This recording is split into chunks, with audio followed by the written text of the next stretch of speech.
When a billionaire's 6-year-old daughters found a homeless woman freezing to death on a train platform, he had no idea they were about to force him into the most impossible decision of his life. What started as one act of kindness spiraled into secrets, lies, and a dangerous past that threatened to destroy everything he'd built. But sometimes the person who saves you is the one everyone else walked past without a second glance. Stay until the end to see how this unfolds, and drop a comment with your city so I can see how far this story reaches. Now, let me take you back to where it all began. The wind cut through Platform 7 like broken glass. Elena Brooks pressed herself tighter against the concrete pillar, trying to disappear into its shadow. Her bare feet had gone numb an hour ago, maybe 2, she'd lost track, and the thin jacket someone had abandoned in a trash can last week barely covered her shoulders. Snow swirled through the open-air station in violent gusts, and every breath felt like swallowing ice. She was 30 years old and dying slowly on a train platform. Not the dramatic kind of dying. Nothing anyone would notice. Just the quiet kind where your body gives up piece by piece while the world rushes past, and nobody stops because stopping means acknowledging what they're seeing, and acknowledging it means deciding whether to care. Elena had stopped expecting anyone to care months ago. "Daddy, wait!" The child's voice barely registered at first. Elena had learned to tune out the sounds of normal life. Families laughing, couples arguing, kids complaining about homework. All those ordinary problems that used to be her problems too. Back when she had an apartment and a job and a future that didn't involve counting the hours until hypothermia set in. "Ava, we're going to miss the car. Come on!" "But Daddy, look!" Elena forced her eyes open, squinting against the snow. 2 small figures stood a few feet away, identical in their expensive pink coats and matching boots.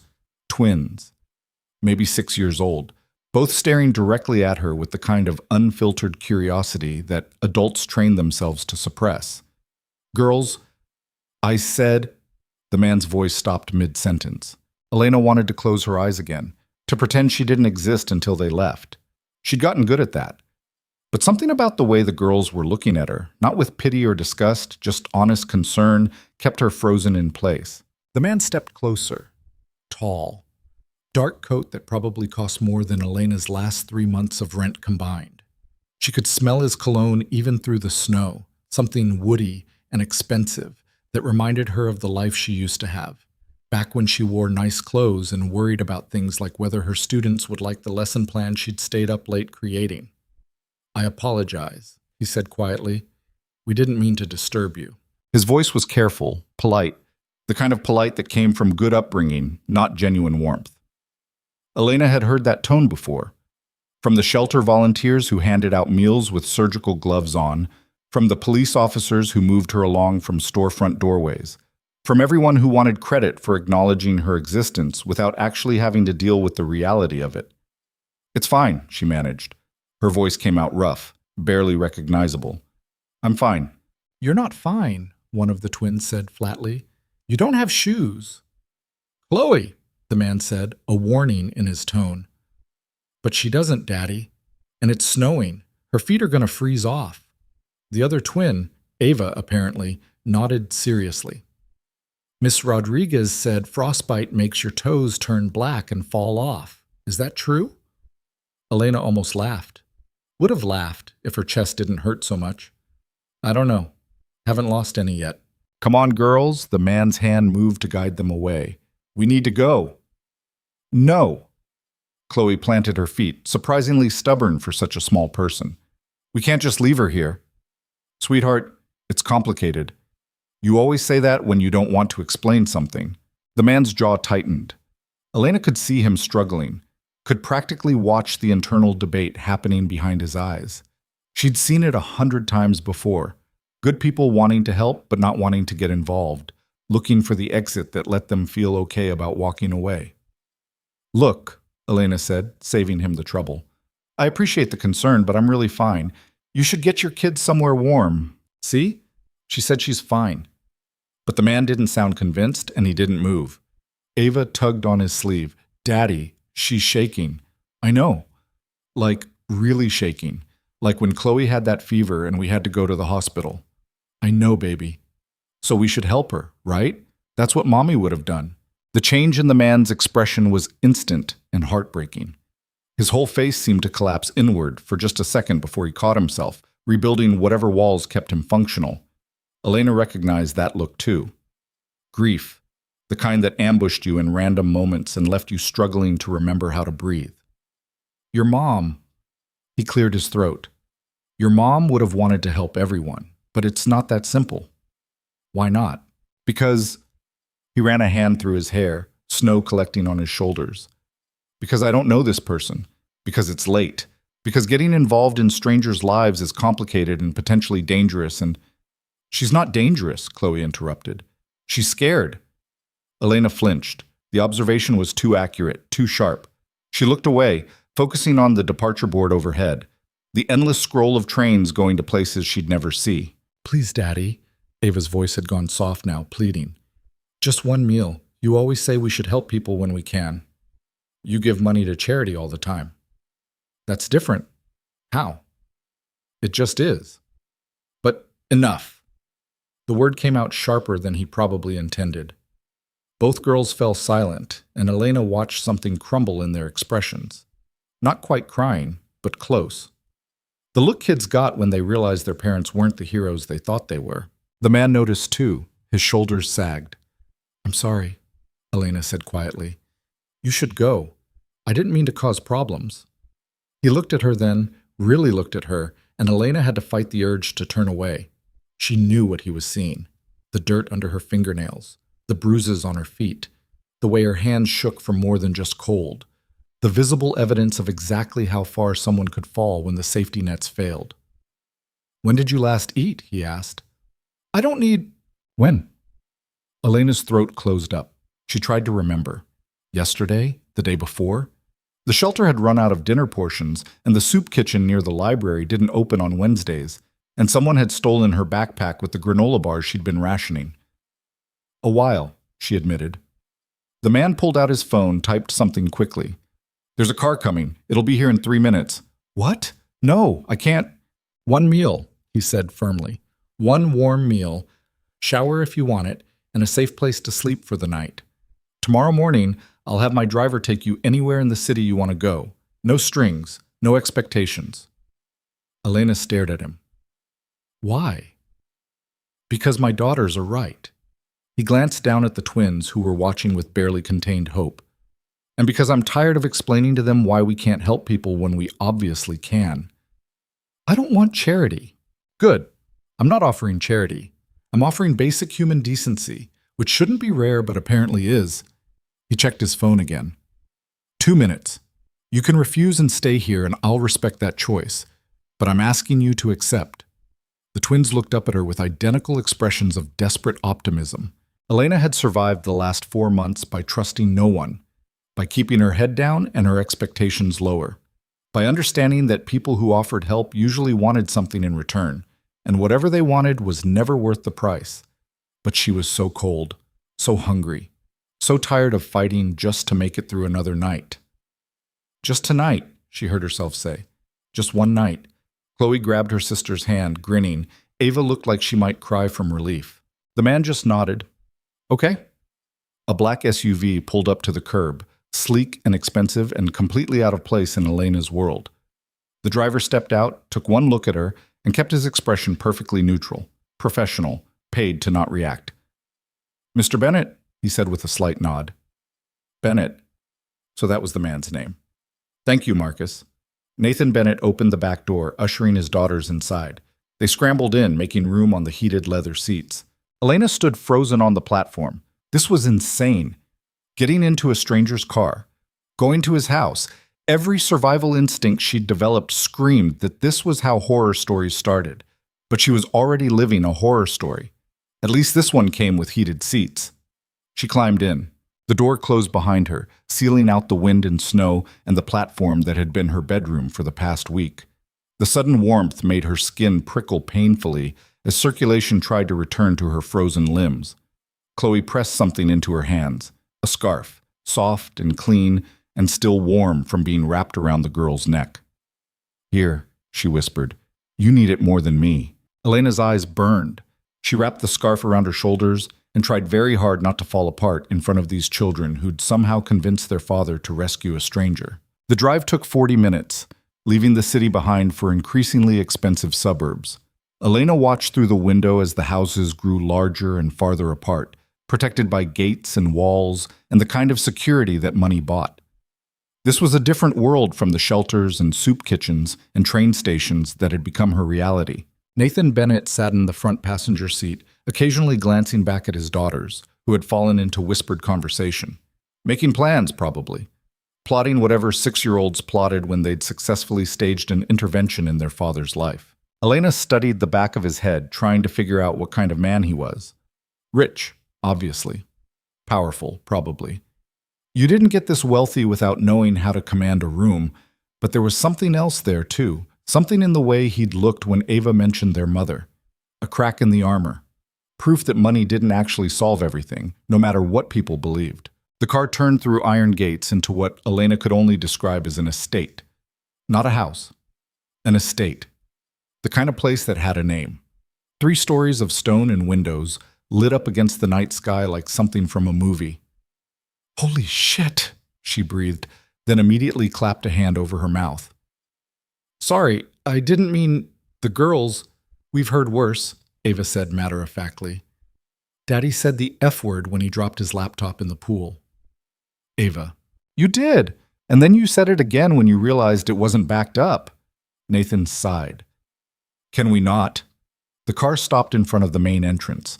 Marcus opened the doors, and the twins tumbled out, grabbing Elena's hands before she could change her mind about this entire situation. "Come on," Chloe urged.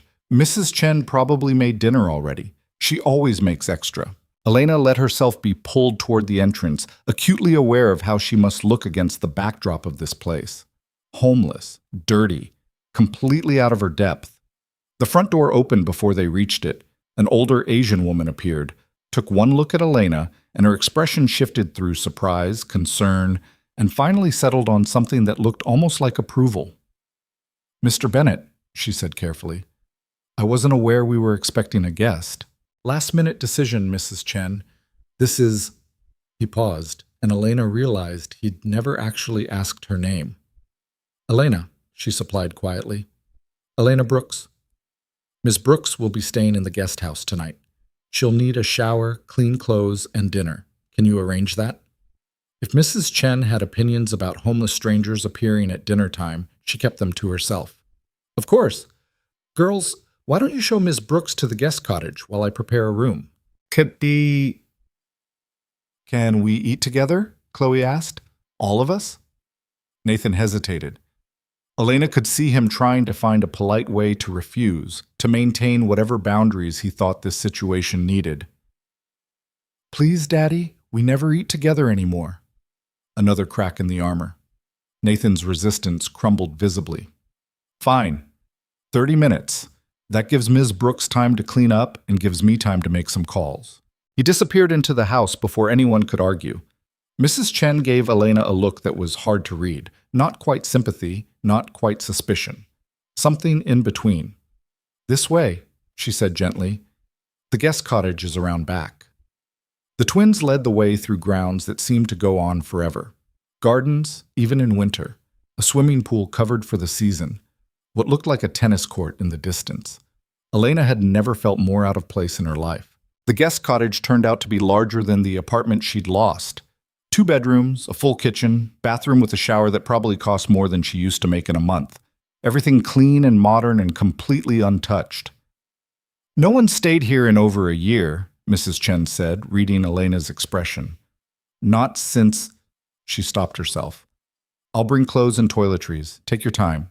She left, and Elena stood in the middle of the cottage, still wearing Chloe's scarf, still not entirely sure this wasn't some kind of elaborate dream brought on by hypothermia. The shower was almost painful at first, the hot water shocking against skin that had forgotten what warmth felt like. Elena stood under the spray until it ran clear, washing away weeks of grime and shame and exhaustion. Someone had left expensive shampoo, conditioner, body wash, the kind of luxuries that felt obscene when you'd been using hand soap in public restroom sinks. When she finally emerged, wrapped in a towel softer than anything she'd owned in months, she found clothes laid out on the bed. jeans, a sweater, socks, even underwear still in the package, all in approximately her size. Mrs. Chen worked fast. Elena dressed slowly, her hands shaking again, but this time from emotion rather than cold. When was the last time she'd worn clean clothes that fit? When was the last time she'd felt human? A knock at the door. "Ms. Brooks, dinner is ready." The walk back to the main house felt surreal. Elena followed Mrs. Chen through a side entrance, down a hallway lined with artwork that was probably worth more than Elena would earn in a lifetime, into a dining room that could seat 20 but was set for 4. The twins were already there, freshly washed and changed into pajamas, bouncing in their seats with barely contained energy. Nathan stood by the window, phone still in hand, looking like a man who'd made a decision he wasn't entirely comfortable with, but planned to see through anyway. "Sit anywhere," he said without looking up. Mrs. Chen made pot roast. Elena chose a seat, feeling like an imposter. The table was set with actual china, crystal glasses, silver that caught the light. This wasn't how normal people ate dinner. This was how rich people performed the ritual of eating. Mrs. Chen brought out food: pot roast, mashed potatoes, roasted vegetables, bread that was still steaming, enough to feed twice this many people. Elena's stomach cramped at the sight of it. "Dig in," Nathan said, finally pocketing his phone. The twins didn't need to be told twice. They grabbed serving spoons and started loading their plates with the efficiency of children who'd been taught proper table manners, but hadn't quite mastered portion control. Elena moved slower, taking small amounts of everything, trying not to look desperate even though she wanted to grab the entire pot and run. The first bite nearly made her cry. Real food, hot food, food that wasn't stale bread or watered-down soup or whatever she could find in dumpsters behind restaurants. "It's good, right?" Ava said. "Mrs. Chen makes the best pot roast ever." "It's amazing," Elena managed. "Thank you." She ate carefully, forcing herself to go slow, even though every instinct screamed to eat as much as possible as fast as possible before someone took it away. That was the thing about hunger. It made you frantic animal, stripped away all the civilized layers until you were just a body that needed fuel. "So," Nathan said after a long silence, "how long have you been out there?" Elena's fork paused halfway to her mouth. "Does it matter?" "I'm just trying to understand the situation." "The situation is I was homeless and cold and your daughters were kind enough to notice. That's all you need to understand. That's not—" "Daddy's bad at conversations," Chloe interrupted. "He always asks questions like a lawyer." "I am a lawyer," Nathan pointed out. "See? Told you." Despite everything, Elena felt her mouth twitch toward a smile. The twins had a way of cutting through tension without even trying. "I wasn't always like this," she found herself saying. "I had a job, an apartment, a normal life." "What happened?" Ava asked. "Ava, that's rude," Nathan started. "It's okay." Elena set down her fork, appetite fading despite the hunger still gnawing at her. "I was engaged. He made some bad choices.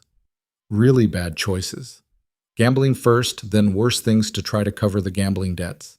He used my credit, my name, forged my signature on loans.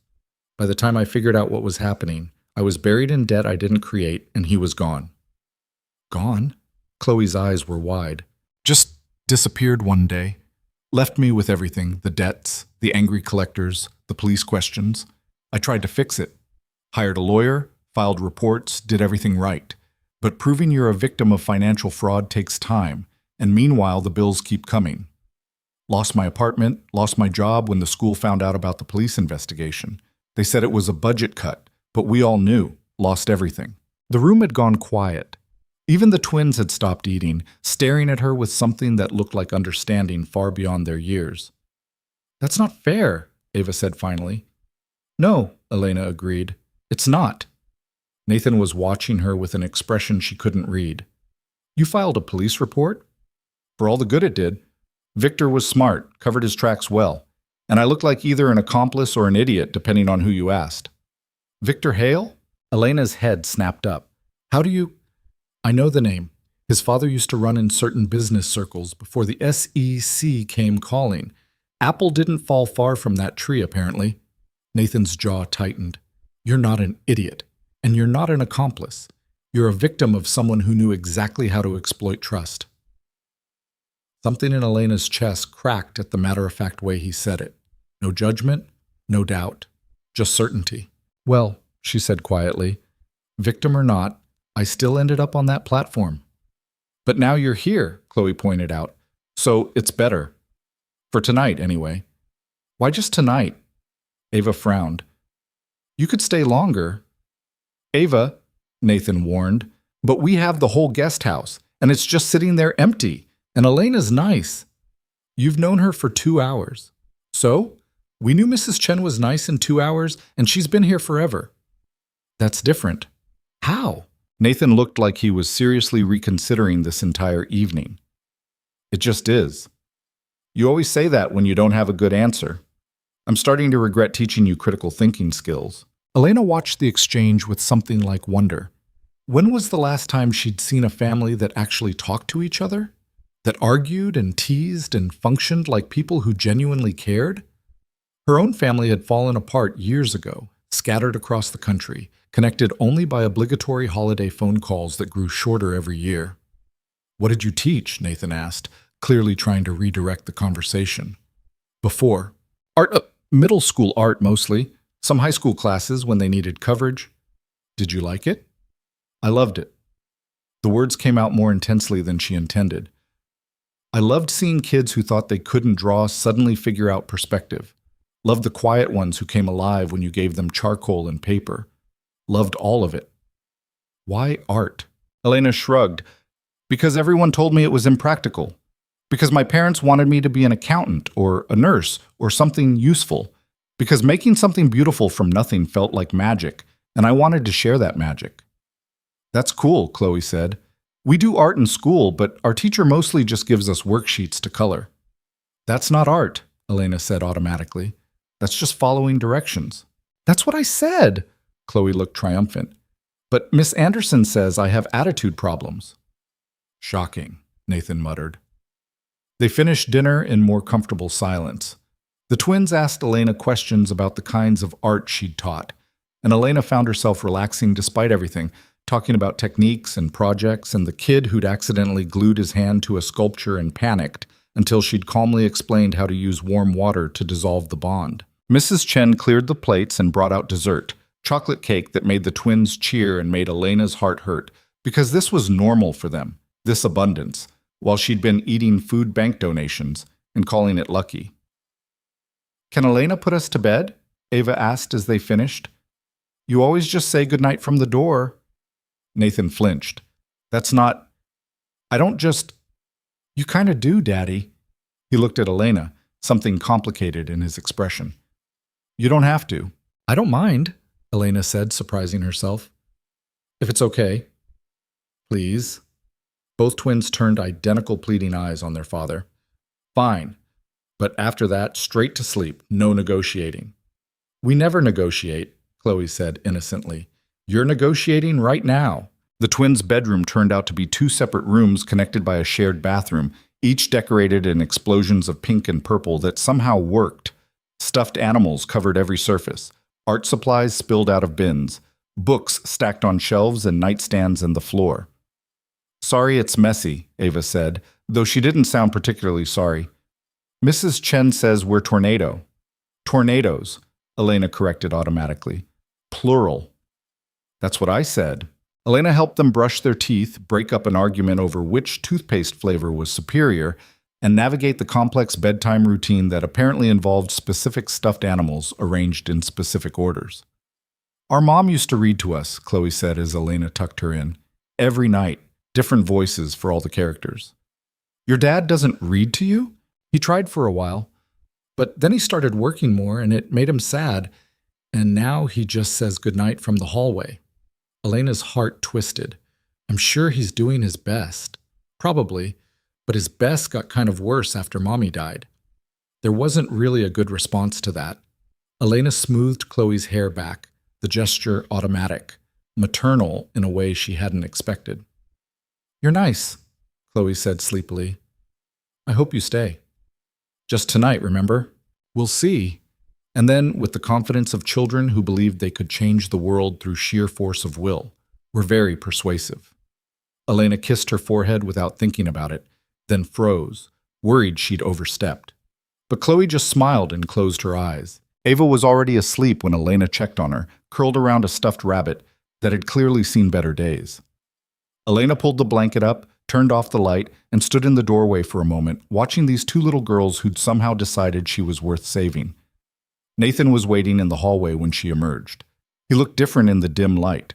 Less billionaire, more tired father trying to figure out how he'd ended up here. "They like you," he said quietly. "I'm new and interesting. Give it a week, they'll be sick of me. They don't like anyone. I've hired 6 nannies in the past year. The longest any of them lasted was 3 weeks before the girls staged a revolt." "I'm not a nanny." "I know.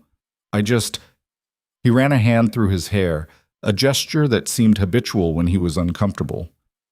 "Thank you for being kind to them. You didn't have to." "They were kind to me first." "They were. Against my better judgment, apparently." Elena studied him. "You really didn't want to help me. It's not that I didn't want to, it's that I—" He stopped, choosing his words carefully. "I don't trust easily. My wife died, and suddenly everyone wanted something from me. Access to my network, money for their causes, introductions to investors. Everyone had an angle. Everyone wanted a piece of what I'd built. So yes, when my daughters found a homeless woman at a train station, my first instinct was to protect them, not to help you. I'm not proud of that. But I'm not going to pretend otherwise." The honesty was startling. Most people would have just lied, said something noble about wanting to help. Most people are full of shit. Despite everything, Elena laughed. "Fair." They stood in the hallway, the silence stretching but not quite uncomfortable. Downstairs, a clock chimed 10. Outside, snow continued falling, covering the world in white. "The guest house is yours for tonight," Nathan said finally. "Tomorrow, Marcus can take you wherever you need to go, or—" He hesitated. "Or we can talk about other options." "What kind of options?" "I don't know yet. I'm making this up as I go." He met her eyes.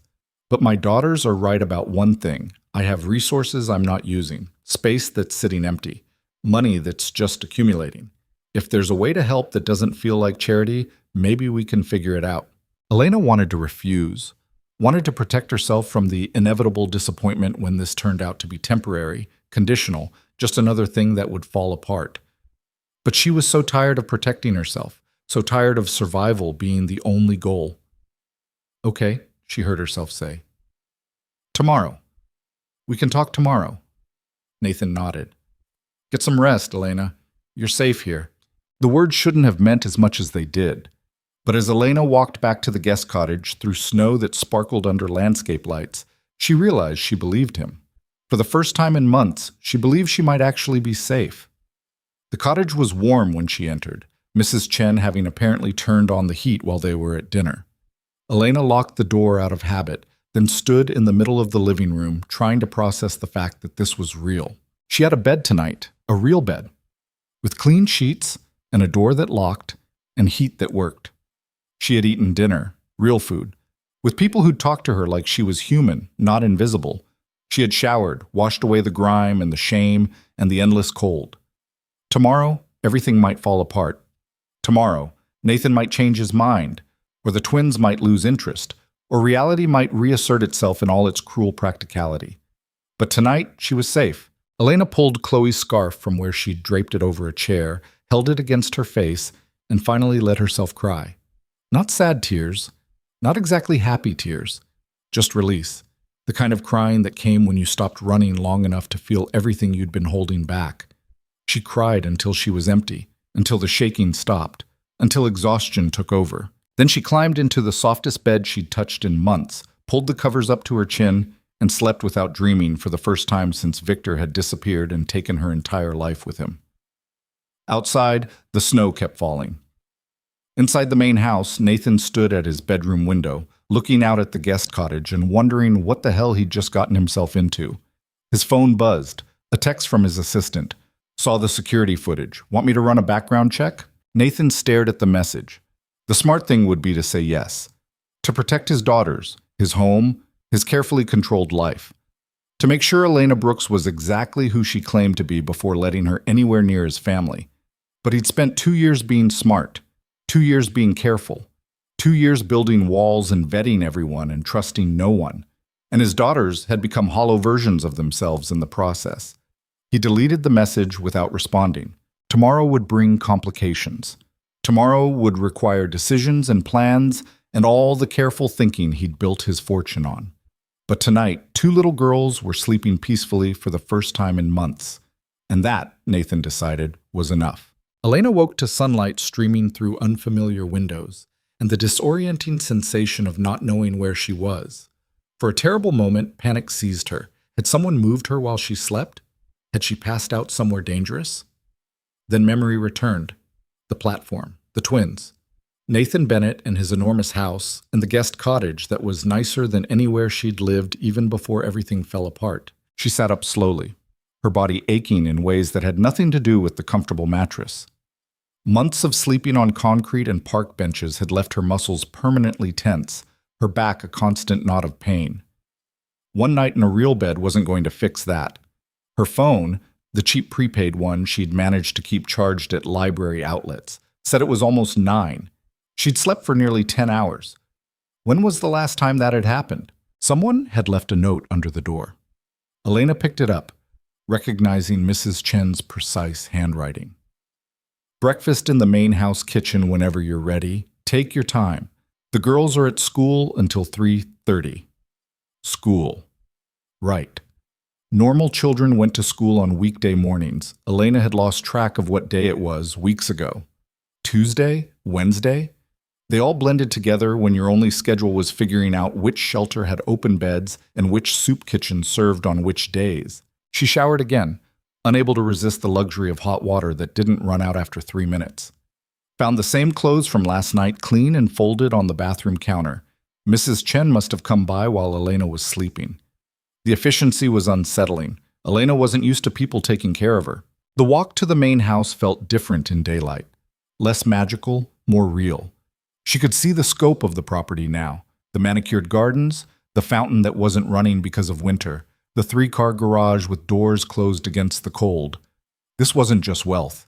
This was generational money, the kind that bought security and options and futures. The kind Elena had never had, even before Victor. Mrs. Chen was in the kitchen when Elena entered, chopping vegetables with the precision of someone who'd done it 10,000 times. The room smelled like coffee and something baking. "Good morning," the older woman said without looking up. "Coffee's fresh. Mugs in the cabinet above the machine." "Thank you." Elena poured herself a cup, added cream from a container that was actually cream, not the powdered stuff from shelter pantries. The first sip was almost painful in its perfection. "Mr. Bennett is in his office," Mrs. Chen continued. "He said to tell you he'd like to speak with you when you're ready. No rush." "Is he always this formal?" "Always." Mrs. Chen's knife work didn't pause. Even when the girls were babies and he was running on 2 hours of sleep, he'd still say things like, "when you have a moment," instead of just asking for help. "Sounds exhausting." "You have no idea." But there was fondness in her voice. "Scrambled eggs, okay? I'm making lunch prep anyway." Elena's stomach growled in response. "I don't want to be any trouble." "You're not trouble. You're just someone who needs breakfast." Mrs. Chen finally looked up, her expression kind but assessing. "The girls talked about nothing but you this morning. Apparently you're the best thing that's happened to them in months." "They don't know me."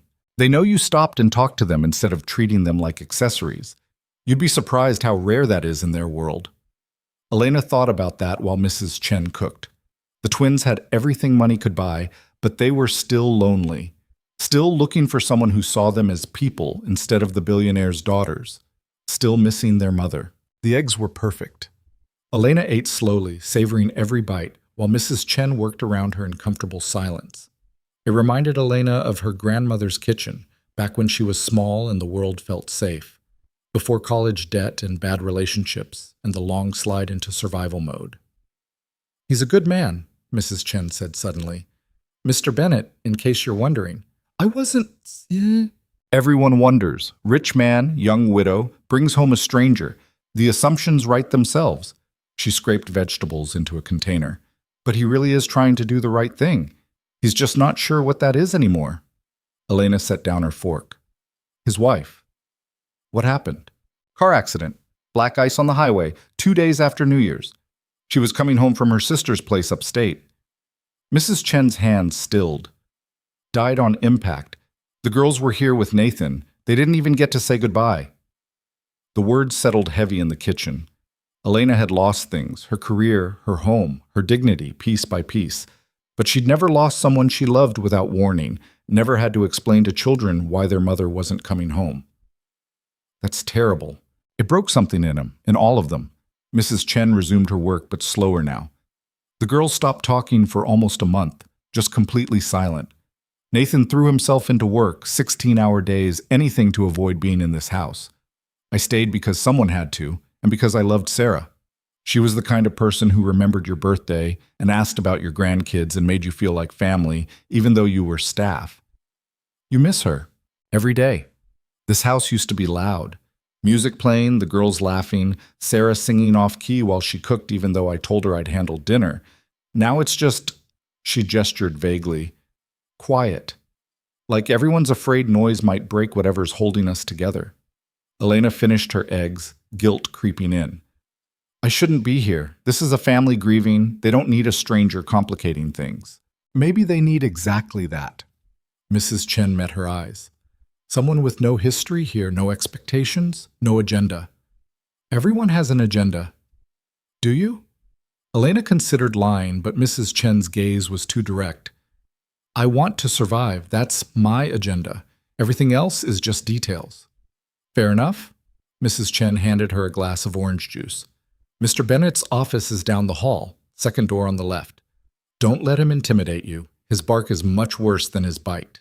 The office turned out to be less formal than Elena expected. Yes, there was a massive desk and floor-to-ceiling bookshelves, and the kind of leather furniture that probably cost more than a used car.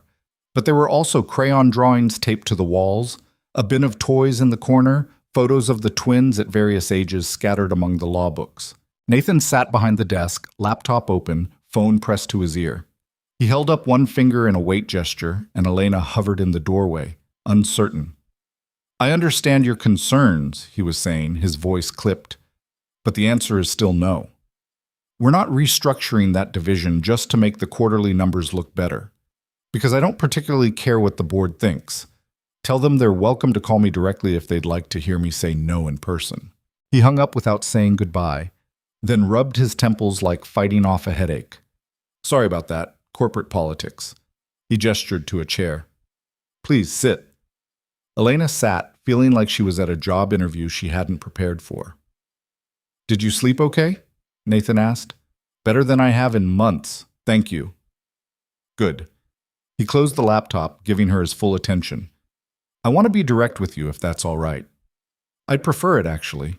I spent most of last night thinking about this situation. What happened on that platform, what my daughters asked me to do, what I'm willing to risk. He leaned back in his chair.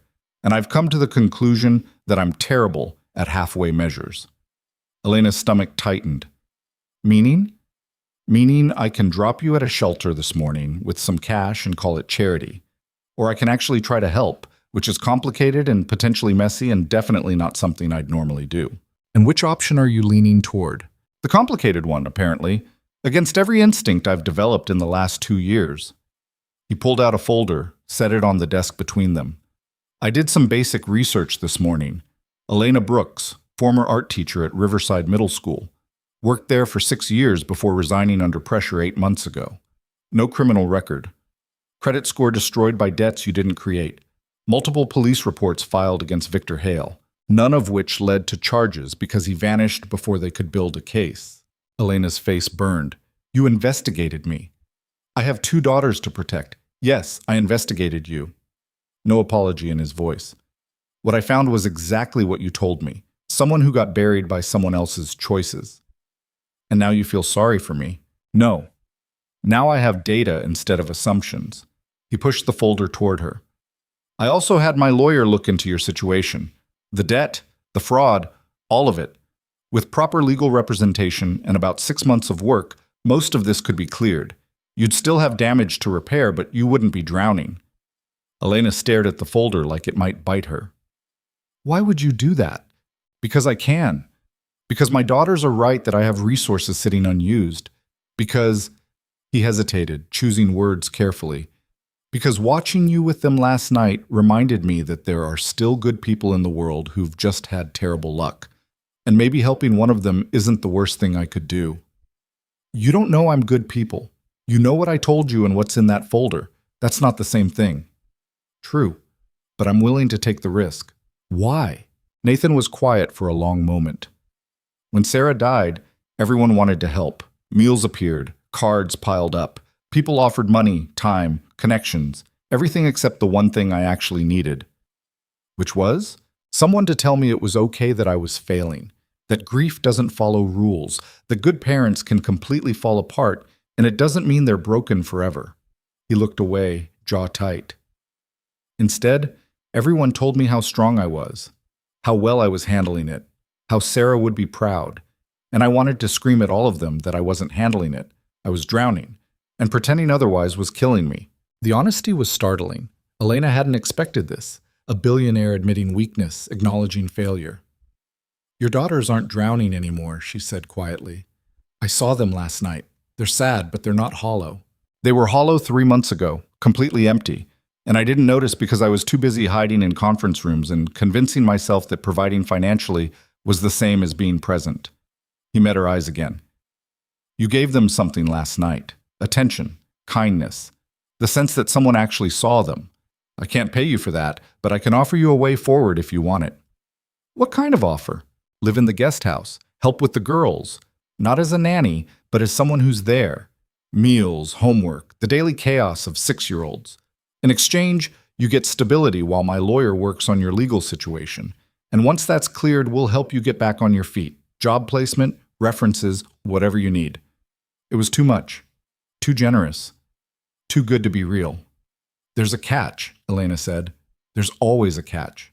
The catch is that you'd be living in my space, around my children, with access to my home. I need to trust you, which means you need to earn that trust. Any dishonesty, any hint that you're using this situation, I get thrown out on my ass, I understand. More than that, I protect my daughters above everything else. If I think for a second they're in danger, legal or otherwise, you're gone, and I'll use every resource I have to make sure you can't come back. I won't be nice about it. The threat should have scared her. Instead, it was almost reassuring. At least he was being honest about the stakes. How long? Elena asked. What? How long is this arrangement? A week? A month? I need to know what I'm agreeing to. Nathan considered. 6 months, initially. That gives my lawyer time to work, gives you time to figure out next steps, gives my daughters time to adjust to having someone around who isn't staff.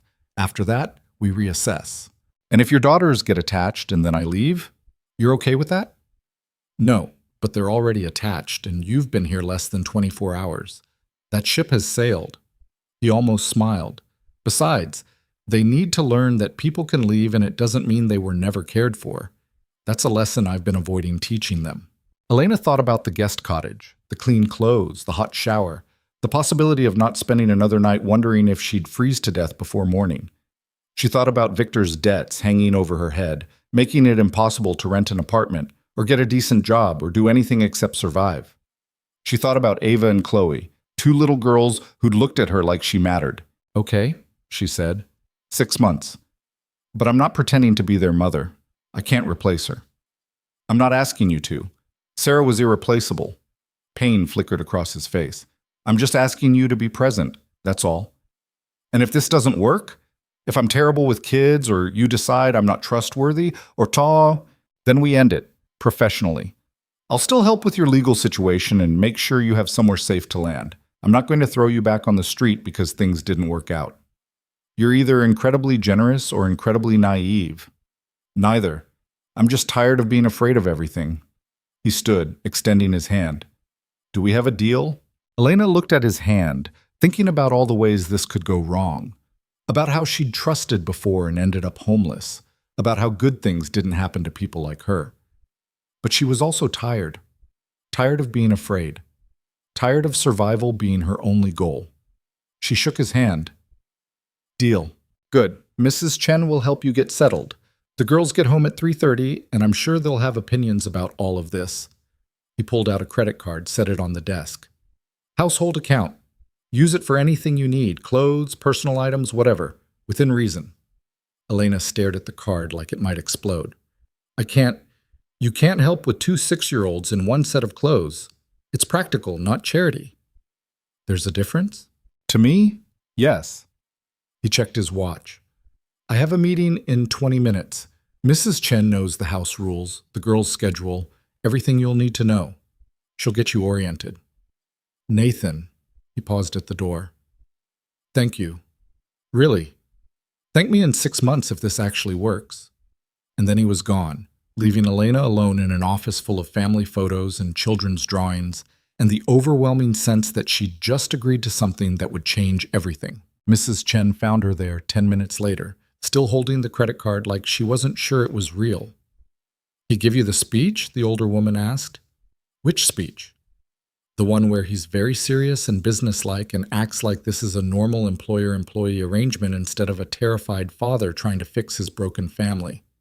That would be the one, yes. Mrs. Chen smiled. Come on, let me show you around before the chaos arrives home from school. The tour took an hour.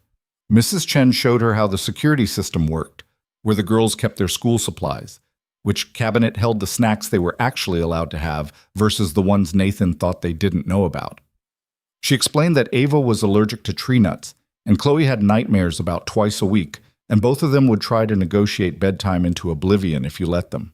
They're good kids, Mrs. Chen said as they stood in the twins' bathroom, surrounded by more bath toys than seemed necessary. Just sad.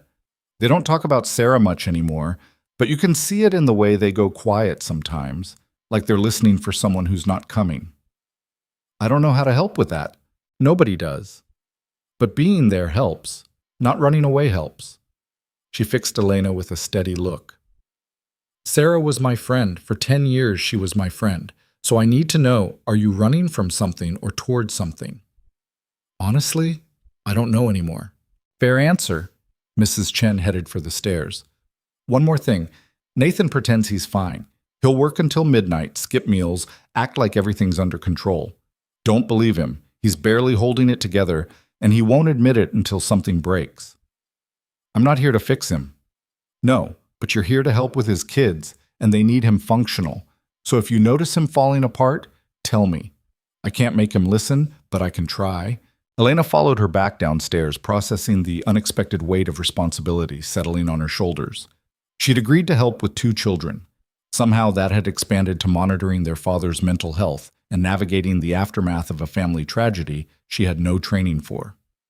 The front door burst open at exactly 3:30, and 2 small tornadoes blew into the house in a flurry of backpacks and winter coats and overlapping chatter. Mrs. Chen, Tyler said my drawing looked like a potato, but I was drawing a cat. That's not even the same thing. And then Miss Anderson made us write a whole page about why we shouldn't put glue in Samantha's hair, but Samantha started it. Both girls stopped mid-sentence when they saw Elena standing in the entryway. You're still here! Chloe dropped her backpack and ran straight into Elena's legs, wrapping her arms tight. Daddy said you might leave. He did? Elena shot a look at Mrs. Chen, who just shrugged. He said people sometimes need to go back to their lives, Ava said more cautiously, hanging back. But you don't have to go, right? You could stay. The hope in their voices was almost painful. I'm staying, Elena said, and watched both girls light up like she'd promised them Christmas in March. For a while anyway, your dad and I worked it out. We knew you would, Chloe grabbed her sister's hand. Ava, I told you.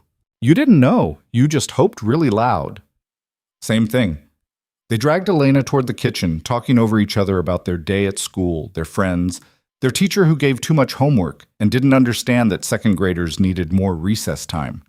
Normal kid complaints that felt absurdly precious after months of adult problems. Mrs. Chen provided snacks, apple slices, and cheese crackers, and the twins settled at the kitchen counter to do homework while Elena watched, unsure what her role was supposed to be. Can you help me with spelling? Ava asked, pushing a worksheet toward her. I'm bad at spelling. You're not bad at it. You just haven't learned all the rules yet. There's rules?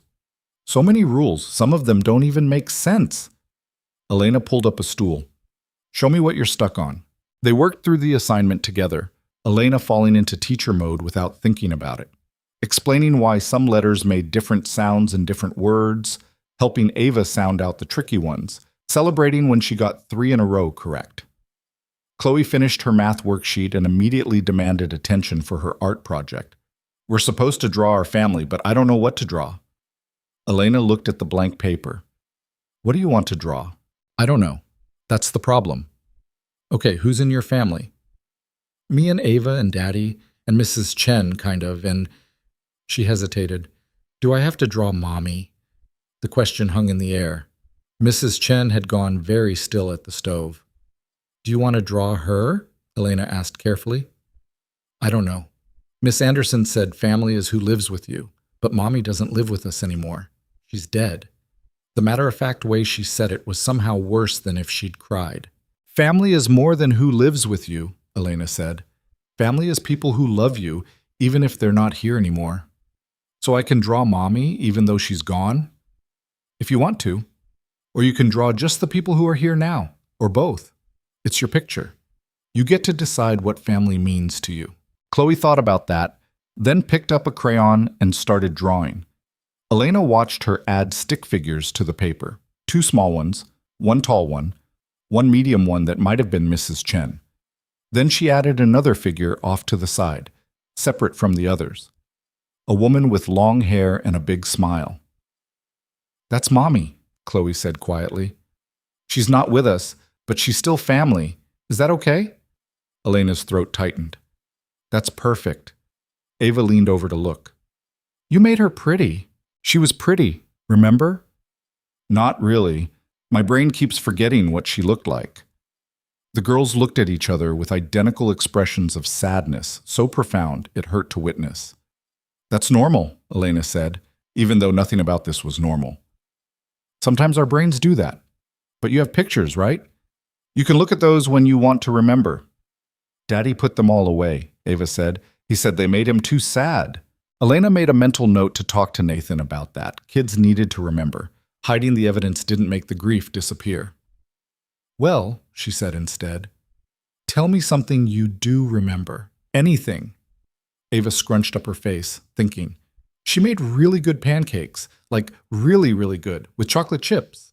And she sang in the car, Chloe added, really loud, even when the songs were bad.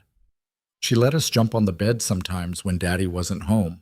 And she always knew when we were sad, even if we didn't say anything. They kept going, memories spilling out like they'd been waiting for permission. Elena listened, adding comments that kept them talking, helping them build a picture of their mother from fragments. Mrs. Chen caught her eye from across the kitchen and nodded slightly. Approval, maybe? Or just acknowledgement that Elena hadn't completely screwed up her first real interaction with the girls. Nathan came home at 6:30, looking tired in a way that went deeper than physical exhaustion. He loosened his tie as he walked into the kitchen, and both girls immediately ran to him. Daddy, Elena helped me with spelling, and I got them all right. And she said it's okay to draw Mommy in my family picture even though she's gone. Nathan's expression froze for just a second before he recovered. That's good. I'm glad. But Elena could see the tension in his shoulders, the way his smile didn't quite reach his eyes. Talking about Sarah clearly cost him something. How was work? She asked, giving him an out. Long, frustrating, the usual. He set his briefcase down. Have you 3 been okay? We've been great, Chloe said. Elena knows a lot about art and she's funny and she didn't get mad when I spilled juice on the counter. It was barely a spill, Elena said, more like a light splash. It was definitely a spill, but a small one. Nathan looked between them, something complicated in his expression. Well, I'm glad it's working out. Dinner was less formal than the night before. Mrs. Chen had left food that just needed reheating, and they ate in the kitchen instead of the dining room, the girls chattering about school while Nathan picked at his food and checked his phone too often. Daddy, that's the no phones at dinner rule, Ava pointed out. I know, sorry, work emergency. You always have work emergencies. That's because work always has emergencies. But he put the phone away, and Elena watched him try to engage with his daughters, even though exhaustion pulled at him like gravity. After dinner, the girls wanted to show Elena their playroom, a converted bedroom that looked like a toy store had exploded in it. They had elaborate plans involving dolls and a makeshift fort and a tea party that required formal invitations. Nathan appeared in the doorway at some point, watching Elena get dragged into whatever game they'd invented. "I can take over if you want to get settled," he offered. "It's fine. Unless you want to join? I'm apparently the princess who's been captured by dragons." "The dragons are nice, though," Chloe clarified. "They just want someone to have tea with." "Obviously." Nathan's mouth twitched toward a smile. "I'll pass on being the knight. I have calls to make." "It's almost 8, Elena pointed out. "I know what time it is." "Just checking." He left, and the girls exchanged knowing looks. "He works too much," Ava said. "Way too much," Chloe agreed. "You two sound like little adults. Mrs. Chen says we had to grow up fast." Ava handed Elena a plastic teacup. "She says it's not fair, but it is what it is." Elena sipped imaginary tea and thought about children who had to grow up fast, and fathers who worked instead of grieving, and families held together by routine instead of joy. The twins went to bed easier than she expected.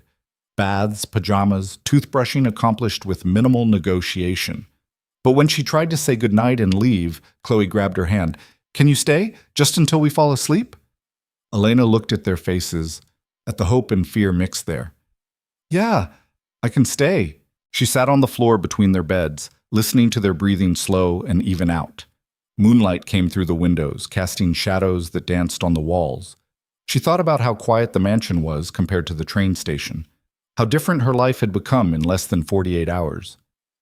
When both girls were fully asleep, Elena stood carefully and headed for the door. Nathan was standing in the hallway. "How long have you been there?" she whispered. "Long enough." He looked past her at his sleeping daughters. They don't usually settle that easily. Maybe they're just exhausted. Maybe. Or maybe you're better at this than you think.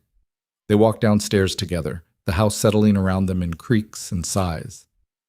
"Mrs. Chen mentioned you put away the photos," Elena said. "Of Sarah." His jaw tightened. "Did she?" "The girls are forgetting what she looked like. They need those pictures." "I know what they need." "Do you?" "Because from where I'm standing, it looks like you're so busy protecting yourself from grief that you're not noticing they're still drowning in it." Nathan stopped at the bottom of the stairs, turning to face her. "You've been here 2 days. You don't get to tell me how to parent my children." "You're right, I don't, but someone needs to because this isn't working. This is none of your business." "You made it my business when you asked me to help with them." They stared at each other, tension crackling in the air. Elena half expected him to fire her on the spot, to tell her to pack her things and get out. Instead, he deflated slightly. "The photos are in my office, bottom drawer of the filing cabinet. If you think they need them, put them back up wherever Sarah had them." "You should be the one to do that." "I can't." His voice cracked slightly. "I can't look at her face and explain to them why she's gone when I don't have an answer. So if you're so certain about what they need, you do it." He walked away before Elena could respond, leaving her alone in the foyer. She found the photos exactly where he said they'd be, dozens of them, shoved in a drawer like evidence of a crime. Sarah at the beach with the twins. Sarah laughing at something off camera. Sarah and Nathan on their wedding day looking impossibly young and happy. Elena spread them out on the desk, studying the woman who'd left such a hole in this family. She'd been pretty in an understated way. Light brown hair, warm eyes, the kind of smile that made you want to smile back, real, present. The kind of mother who sang off key and made chocolate chip pancakes and knew when her daughters were sad without being told. The kind of person Elena could never replace and shouldn't try to. But she could give the girls their mother's memory back. She worked for the next hour, hanging photos in the places Mrs. Chen said Sarah had kept them. The living room mantel, the hallway going upstairs, the breakfast nook where the family used to eat together. When she finished, the house felt different, less like a museum of grief, more like a home that acknowledged its history. Nathan never came out of his office. Elena didn't push. That night, back in the guest cottage, she lay in bed and stared at the ceiling, wondering what she'd gotten herself into. This wasn't just helping with kids. This was stepping into the middle of a family's trauma and hoping she didn't make everything worse. Her phone buzzed, a text from a number she didn't recognize. "Thank you. For tonight. For pushing. I needed that." N. Elena stared at the message for a long time before responding. You're welcome. Get some sleep. You too. She set the phone down and closed her eyes, and for the second night in a row, she slept without nightmares. Outside, the winter night pressed against the windows. And inside the main house, Nathan sat in his office surrounded by work he couldn't focus on, thinking about a homeless woman who'd been in his life for 2 days and somehow already understood his daughters better than he did. Tomorrow would bring new complications. But tonight, photos of his wife hung on the walls again, and his daughters had fallen asleep peacefully. And maybe that was enough. 3 weeks passed before Elena realized she'd stopped counting days. It happened gradually, the shift from survival mode to something that almost resembled living. She woke up in the guest cottage each morning without that initial panic of not knowing where she was. She knew the twins' schedules better than her own used to be. She'd memorized which mug Nathan preferred for his coffee and how Mrs. Chen liked the kitchen organized, and that Chloe had nightmares on Tuesdays more than any other day for reasons no one could explain. The routine should have felt suffocating. Instead, it felt like breathing. You're getting too comfortable, she told her reflection one morning, brushing her hair with an actual hairbrush instead of her fingers. The face looking back at her had color in it now, the hollow-eyed desperation replaced by something that looked almost healthy. This isn't permanent, don't forget that. But it was getting harder to remember. The twins had absorbed her into their world with the unself-conscious completeness that only children could manage. She wasn't their mother, and everyone knew it, but she was Elena, and that seemed to be enough. They saved their best artwork for her. They asked her opinion on important matters like whether purple or pink was superior and if dragons could be vegetarians. They fought in front of her without apologizing afterward, which Mrs. Chen said was a sign they'd accepted her as family. Nathan remained harder to read. He was polite, professional.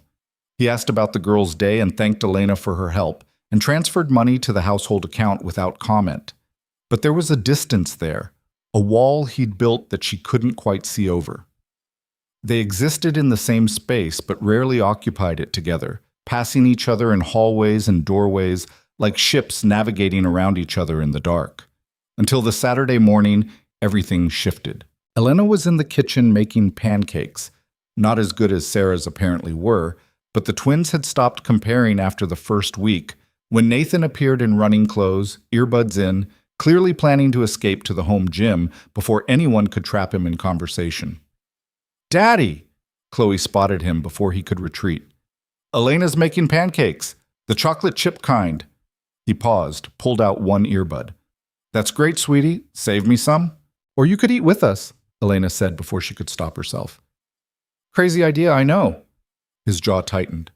I have things to do. On Saturday morning? What terrible emergency requires your immediate attention? Let me guess, emails that could wait until Monday?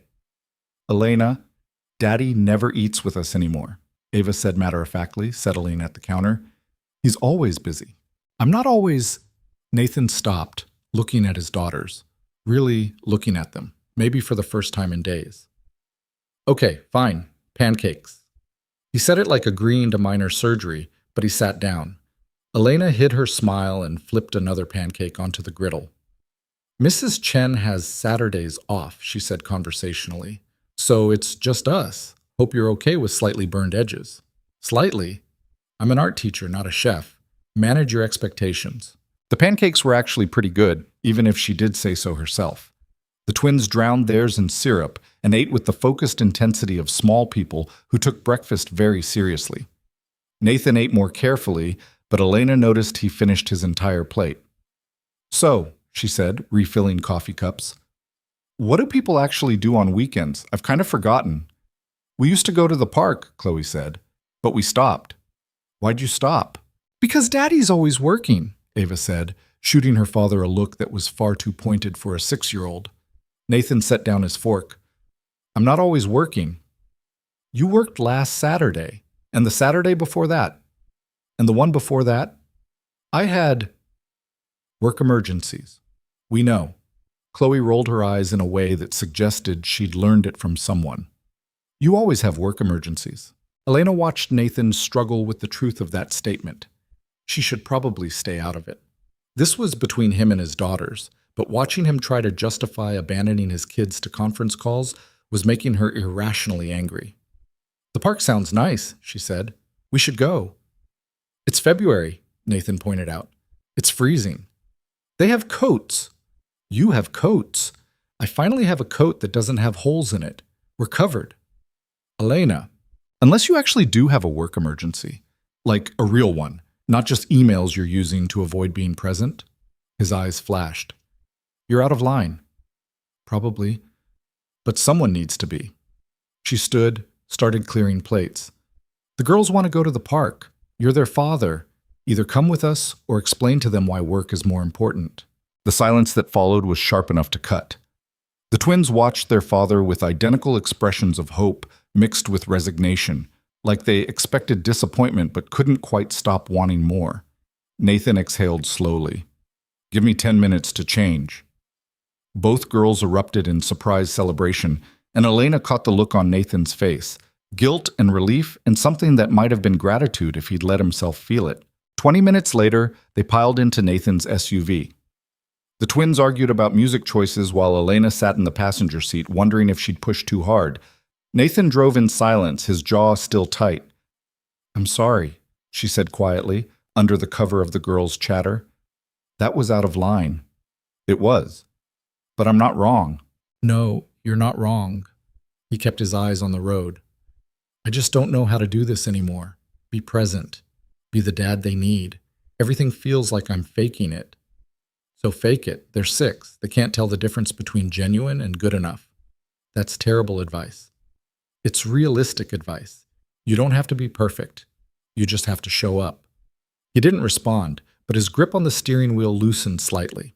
The park was mostly empty, too cold for the usual weekend crowds. The twins ran straight for the playground equipment, their breath visible in the freezing air. Elena and Nathan followed more slowly, hands shoved in pockets, maintaining careful distance. When's the last time you were here? Elena asked. Before Sarah died, she used to bring them every Saturday. He watched his daughters climb the jungle gym with the focus of mountaineers. She'd pack snacks and sit on that bench over there and let them run wild for hours. Said it was good for them to just be kids without structure. Sounds like she was smart. She was. About everything. Especially about them. His voice went rough. I keep thinking I should know what to do. I'm their father. I should have instincts about this, but I don't. I just have panic and bad decisions and the constant fear that I'm screwing them up permanently. Elena studied his profile, the tension in his shoulders. You want to know a secret? What? Their mom felt that way too. He looked at her sharply. How would you know? Because all good parents feel that way. The ones who think they have all the answers are usually wrong. The ones who are terrified they're failing are the ones who care enough to try. She paused. At least that's what my students' parents used to tell me. The good ones, anyway. You miss it. Teaching. It wasn't a question, but she answered anyway. Every single day. Standing in front of a classroom, watching kids figure out they can create things, that their ideas matter. Yeah, I miss it. My lawyer thinks we can clear most of your debt situation within 4 months. The fraud case is solid. After that, getting recertified to teach should be straightforward. Elena's breath caught. 4 months? Give or take. Victor left enough of a trail that proving you weren't involved isn't difficult, just time-consuming. He glanced at her. You could have your life back by summer. The word should have filled her with relief. Instead, she felt something uncomfortably close to loss. Her life back meant leaving this house, these girls, this strange limbo that had somehow become home. That's good, she managed. That's really good. You don't sound convinced. I am. She watched Chloe help Ava reach a higher bar, the casual teamwork of siblings who knew each other completely. I wasn't expecting to care this much. About them. About any of this. Elena, look out! Nathan's shout came half a second before Chloe launched herself off the top of the slide in a move that defied both physics and common sense. Elena lunged forward, catching the girl in a tackle that sent them both tumbling into the mulch. What were you thinking? Elena gasped, checking Chloe for injuries. I was thinking you'd catch me. Chloe grinned, completely unrepentant. And you did. That's not how this works. You can't just jump off things and expect, but you caught me. Elena wanted to argue, but the logic was airtight from a 6-year-old's perspective. Next time, warn me first. Okay. Chloe ran off to rejoin her sister, leaving Elena sitting in the mulch trying to remember how to breathe.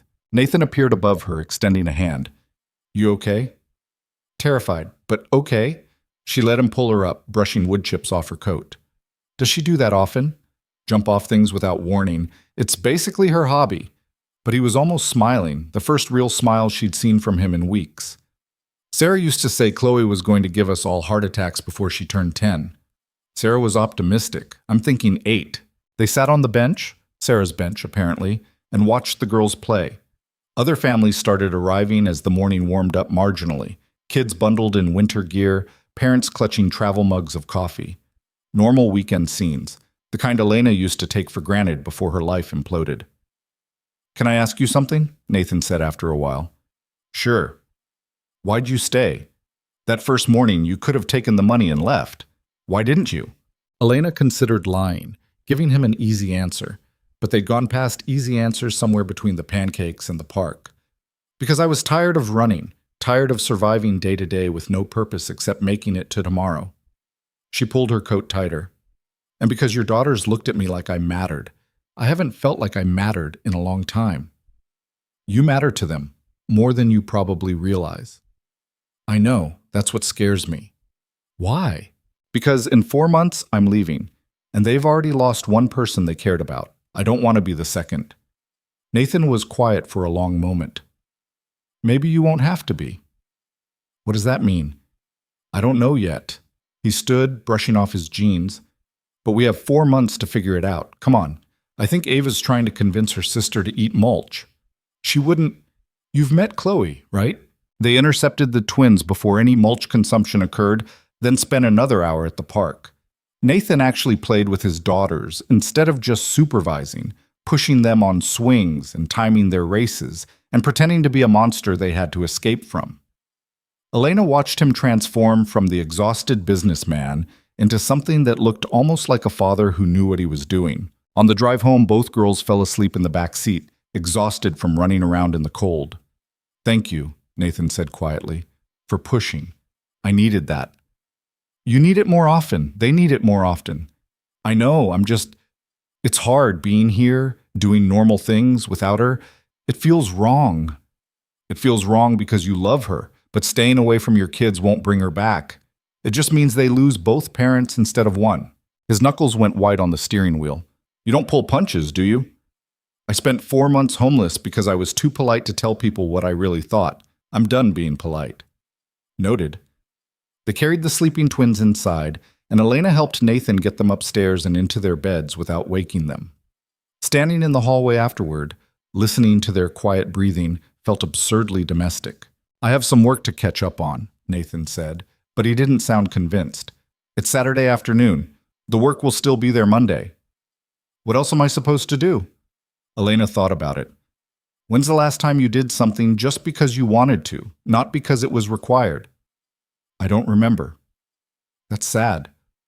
It's efficient. It's sad, she repeated. Come on. I'm teaching you how to waste time properly. She dragged him to the living room, turned on the TV, and made him sit through a nature documentary about penguins that neither of them particularly cared about. But sitting there in comfortable silence, watching birds waddle across ice, felt surprisingly normal, like something friends might do. Or family. Nathan fell asleep halfway through, his head tilted back against the couch. His face finally relaxed in a way it never was when he was awake. Elena let him sleep, turning down the volume and covering him with a throw blanket Mrs. Chen kept draped over the armchair. She should probably go back to the guest cottage, give him privacy. But the house was warm and the documentary was actually kind of interesting, and she found herself staying, just existing in the same space as someone else without expectation or obligation. When Nathan woke an hour later, disoriented and embarrassed, Elena just handed him the remote. Your turn to pick. But if you choose financial news, I'm leaving. He chose a cooking competition show instead, and they watched contestants panic over soufflés while the winter afternoon faded into evening outside. The girls appeared around 5, groggy and confused about why it was getting dark. Did we sleep all day? Chloe asked. Just a few hours, Elena assured her. What are we doing? Watching people fail at cooking. Can we fail at cooking too? Absolutely not, Nathan said. I've seen what happens when you two have access to the kitchen unsupervised. That was one time. You flooded the entire first floor. We were making a cake. With the garden hose? Elena looked between them. I need this story. The girls launched into an explanation that involved a misunderstanding about what water the batter meant. And Nathan added commentary that made Elena laugh so hard she couldn't breathe. By the time they ordered pizza for dinner, Mrs. Chen's night off meant no one was cooking. The house felt lighter than it had in weeks. They ate in the living room instead of the dining room, the twins sitting on the floor and getting crumbs everywhere while some animated movie played in the background. Nathan didn't check his phone once. Elena didn't think about her temporary status or the guest cottage or the fact that this wasn't really her life. For a few hours, they were just people sharing space and pizza and bad jokes. And it was enough. Later that night, after the girls were in bed and Nathan had retreated to his office, Elena walked back to the guest cottage under stars that were actually visible this far from the city. Her phone buzzed with a text from a number she'd been ignoring for days. Victor, I know where you are. We need to talk. Her blood went cold. She stood in the middle of the dark driveway, staring at words that threatened to destroy everything she'd built. 3 more texts followed in rapid succession. You think you can hide in some rich guy's house? I need money. You owe me. Call me or I'm showing up there. Your choice. Elena's hands shook. She should tell Nathan. Should show him the texts and let him handle it with lawyers and restraining orders and all the resources he had at his disposal. But the thought of bringing Victor's chaos into this house, of contaminating the fragile peace they'd found, made her physically ill. She deleted the text without responding and turned off her phone. It was a temporary solution, she knew that. Victor wouldn't go away just because she ignored him, but tonight she needed to pretend everything was fine for just a little bit longer. The cottage felt emptier than usual when she entered. She locked the door, checked it twice, then pulled all the curtains closed even though there was nothing to see but gardens and darkness. Sleep didn't come easily. Every sound outside made her jump, wind in the trees, an animal rustling through the bushes, the house settling. She kept seeing Victor's face, hearing his voice, remembering the way he used to manipulate her into believing his problems were her responsibility. She'd been so stupid, so trusting, so convinced that love meant sacrifice and supporting your partner even when they made questionable choices. By the time dawn broke, Elena had made a decision. She'd figure this out herself. Fix it before it became a problem. Victor wanted money? She'd find a way to give him enough to disappear again, and this time she wouldn't care where he went or what happened to him. She just needed to keep him away from the twins. From Nathan. From this fragile thing they were building together. At breakfast, Nathan noticed something was wrong immediately. You okay? You look exhausted. Didn't sleep great. Not a lie. Bad dreams. About? The usual. Being homeless again. Losing everything. You know, light comedy stuff. He studied her with an expression she couldn't read. You know you're safe here, right? That's not going to happen. Right. Of course. She poured coffee with hands that shook slightly. Just my brain being dramatic. The twins appeared and breakfast became the usual chaos of cereal negotiations and lost homework and someone's shoe going missing. Elena let the noise wash over her, using it as cover for the panic churning in her stomach. Elena? Ava was looking at her with concern. Are you sad? No, sweetie. Just tired. You look sad. Kids saw too much. Noticed things adults tried to hide. I'm okay, promise. But Ava didn't look convinced, and neither did Nathan. The day passed in a blur. Elena went through the motions, helping with homework, making snacks, pretending everything was normal, while her mind raced through possibilities. She could ask Nathan for a loan, but explaining why would require telling him about Victor. She could ignore the texts and hope he was bluffing about showing up. She could run, disappear before Victor found her here. None of the options were good. That night, after the girls were asleep, she sat in the cottage and turned her phone back on.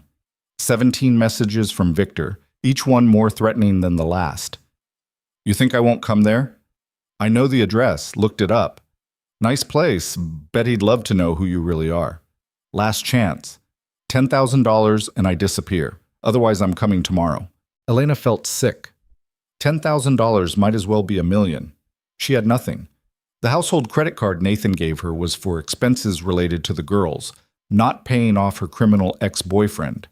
A knock at the cottage door made her jump so hard she dropped the phone. "Elena, it's Nathan. Can we talk?" She shoved the phone under a couch cushion and opened the door. Nathan stood there in sweatpants and a t-shirt, looking tired and concerned and far too perceptive. "What's wrong?" he asked without preamble. "Nothing. I'm fine." "You're a terrible liar. What's going on?" "Nathan, I said I'm fine, and I'm saying I don't believe you. You've been off all day, distracted, scared maybe. So either tell me what's wrong or I'm going to worry about it all night and be useless tomorrow." Elena wanted to lie, wanted to protect him from this, but she was so tired of carrying everything alone. "Victor contacted me," she said quietly. "He wants money. Says he'll show up here if I don't pay him." Nathan's expression went from concerned to dangerous in the space of a heartbeat. "When?" "Tonight. Multiple texts. He knows where I am." "How much does he want?" 10,000. "That's it?" Nathan almost laughed. "Elena, that's nothing." "It's not nothing to me, and I'm not asking you for money. I don't know what to do. I can't let him come here. I can't let him anywhere near the girls." Nathan pulled out his phone. "Give me his number." "What?" "No, Nathan, you can't." "Watch me." His voice had gone cold, businesslike. The billionaire instead of the grieving father. "I'm not letting some con artist extort you. Give me the number." "This is my problem. You're in my house, helping raise my children. That makes it my problem, too." He met her eyes. "Trust me, please." Elena hesitated, then pulled up Victor's contact and showed Nathan the screen. He photographed it with his own phone, then made a call. "Michael?" "Nathan Bennett. Sorry for the late call. I need you to handle something." He rattled off Victor's information while Elena stood frozen. "Restraining order first thing Monday morning, full background check. And I want to know every illegal thing he's done in the past 5 years. Yes, I'm aware it's Saturday night. That's why I'm paying you quadruple your usual rate." He hung up and looked at Elena. "Done." "You can't just—" "I can and I did. Michael's the best lawyer I know. By Monday afternoon, Victor will have so much legal pressure on him, he won't dare come within 100 miles of you." "Nathan, this is too much. I can handle—" "How? You have no money, no resources, no legal standing to fight him. What exactly was your plan? Hope he'd go away out of the goodness of his heart?" His voice softened slightly. "Elena, this is what I do. I solve problems. Let me solve this one." She wanted to argue, wanted to insist she could handle her own life, but the relief flooding through her was too strong. "Thank you," she whispered. "Don't thank me yet. We still don't know what he'll do before Monday." Nathan thought for a moment. "Pack a bag. You're staying in the main house tonight." "That's not necessary. Someone who's threatened you knows exactly where you're sleeping. Yes, it's necessary." He was already heading for the door. "Guest room upstairs, second from the end. Move." Elena grabbed essentials and followed him back to the house, feeling like a kid being protected from monsters under the bed. Except the monster was real, and he had her phone number and knew where she lived. The guest room was beautiful in an impersonal way. Expensive furniture, neutral colors, everything perfectly coordinated. Elena set her bag down and sat on the edge of the bed, trying to process how quickly everything had escalated. Nathan appeared in the doorway. "Security system is armed. Cameras cover the whole property. If he shows up, we'll know." "You have cameras?" "I'm a single father with considerable assets. Of course I have cameras." "Right, obviously." He lingered in the doorway, clearly wanting to say something else. "What?" Elena asked. "Why didn't you tell me sooner? About the texts?" "Because this isn't your problem. Because I didn't want to drag you into my mess. Because—" She stopped, choosing honesty. "Because I was afraid you'd decide I was too much trouble and ask me to leave." "Elena." He said her name like she'd said something incredibly stupid. "Do you know what my daughters would do to me if I kicked you out? I'd need witness protection." Despite everything, she almost smiled. "They'd get over it." "No, they wouldn't." He met her eyes. "And neither would I. You've become part of this family somehow. I'm not sure when it happened, but it did. So Victor threatening you is the same as threatening them. And I don't take kindly to threats." The words settled in her chest, warm and terrifying in equal measure. "Get some sleep," Nathan said. "Tomorrow we'll figure out the next steps. But tonight, you're safe. I promise." He left before she could respond, pulling the door mostly closed behind him. Elena lay back on his bed, staring at the ceiling. Somewhere in the house, two little girls slept peacefully, unaware of the chaos their simple act of kindness had set in motion. Down the hall, their father probably wasn't sleeping at all, too busy planning how to protect everyone under his roof. And in the guest room, Elena Brooks, former teacher, former homeless woman, current something she didn't have words for, finally let herself believe that maybe, just maybe, she didn't have to face everything alone anymore. Her phone buzzed one more time. Another message from Victor, angrier than the others. She turned it off and rolled over, and eventually, exhaustion pulled her under into dreamless sleep. Sunday morning arrived with the kind of gray sky that promised snow but refused to commit. Elena woke in the unfamiliar guest room, disoriented for the third time since arriving at the Bennett house, but this time the confusion came with an edge of dread. Victor. The threats. The money she didn't have and the danger she'd brought to this doorstep. She checked her phone. 23 new messages, each one worse than the last. The most recent one, sent at 3 a.m, made her stomach turn. Fine. Don't respond. I'll just come introduce myself to your boyfriend and his kids. I'm sure they'd love to hear about us. Elena deleted it with shaking hands and got dressed quickly. She needed to talk to Nathan, figure out what came next, maybe start packing her things before Victor showed up and destroyed everything. The house was quiet when she ventured downstairs. Too quiet. Then she heard voices in the kitchen, Nathan's low rumble and someone else, a woman's voice she didn't recognize. Don't care what it costs, Nathan was saying. I want every piece of dirt on Victor Hale you can find. Every bad check. Every outstanding warrant. Every person he's defrauded. Everything.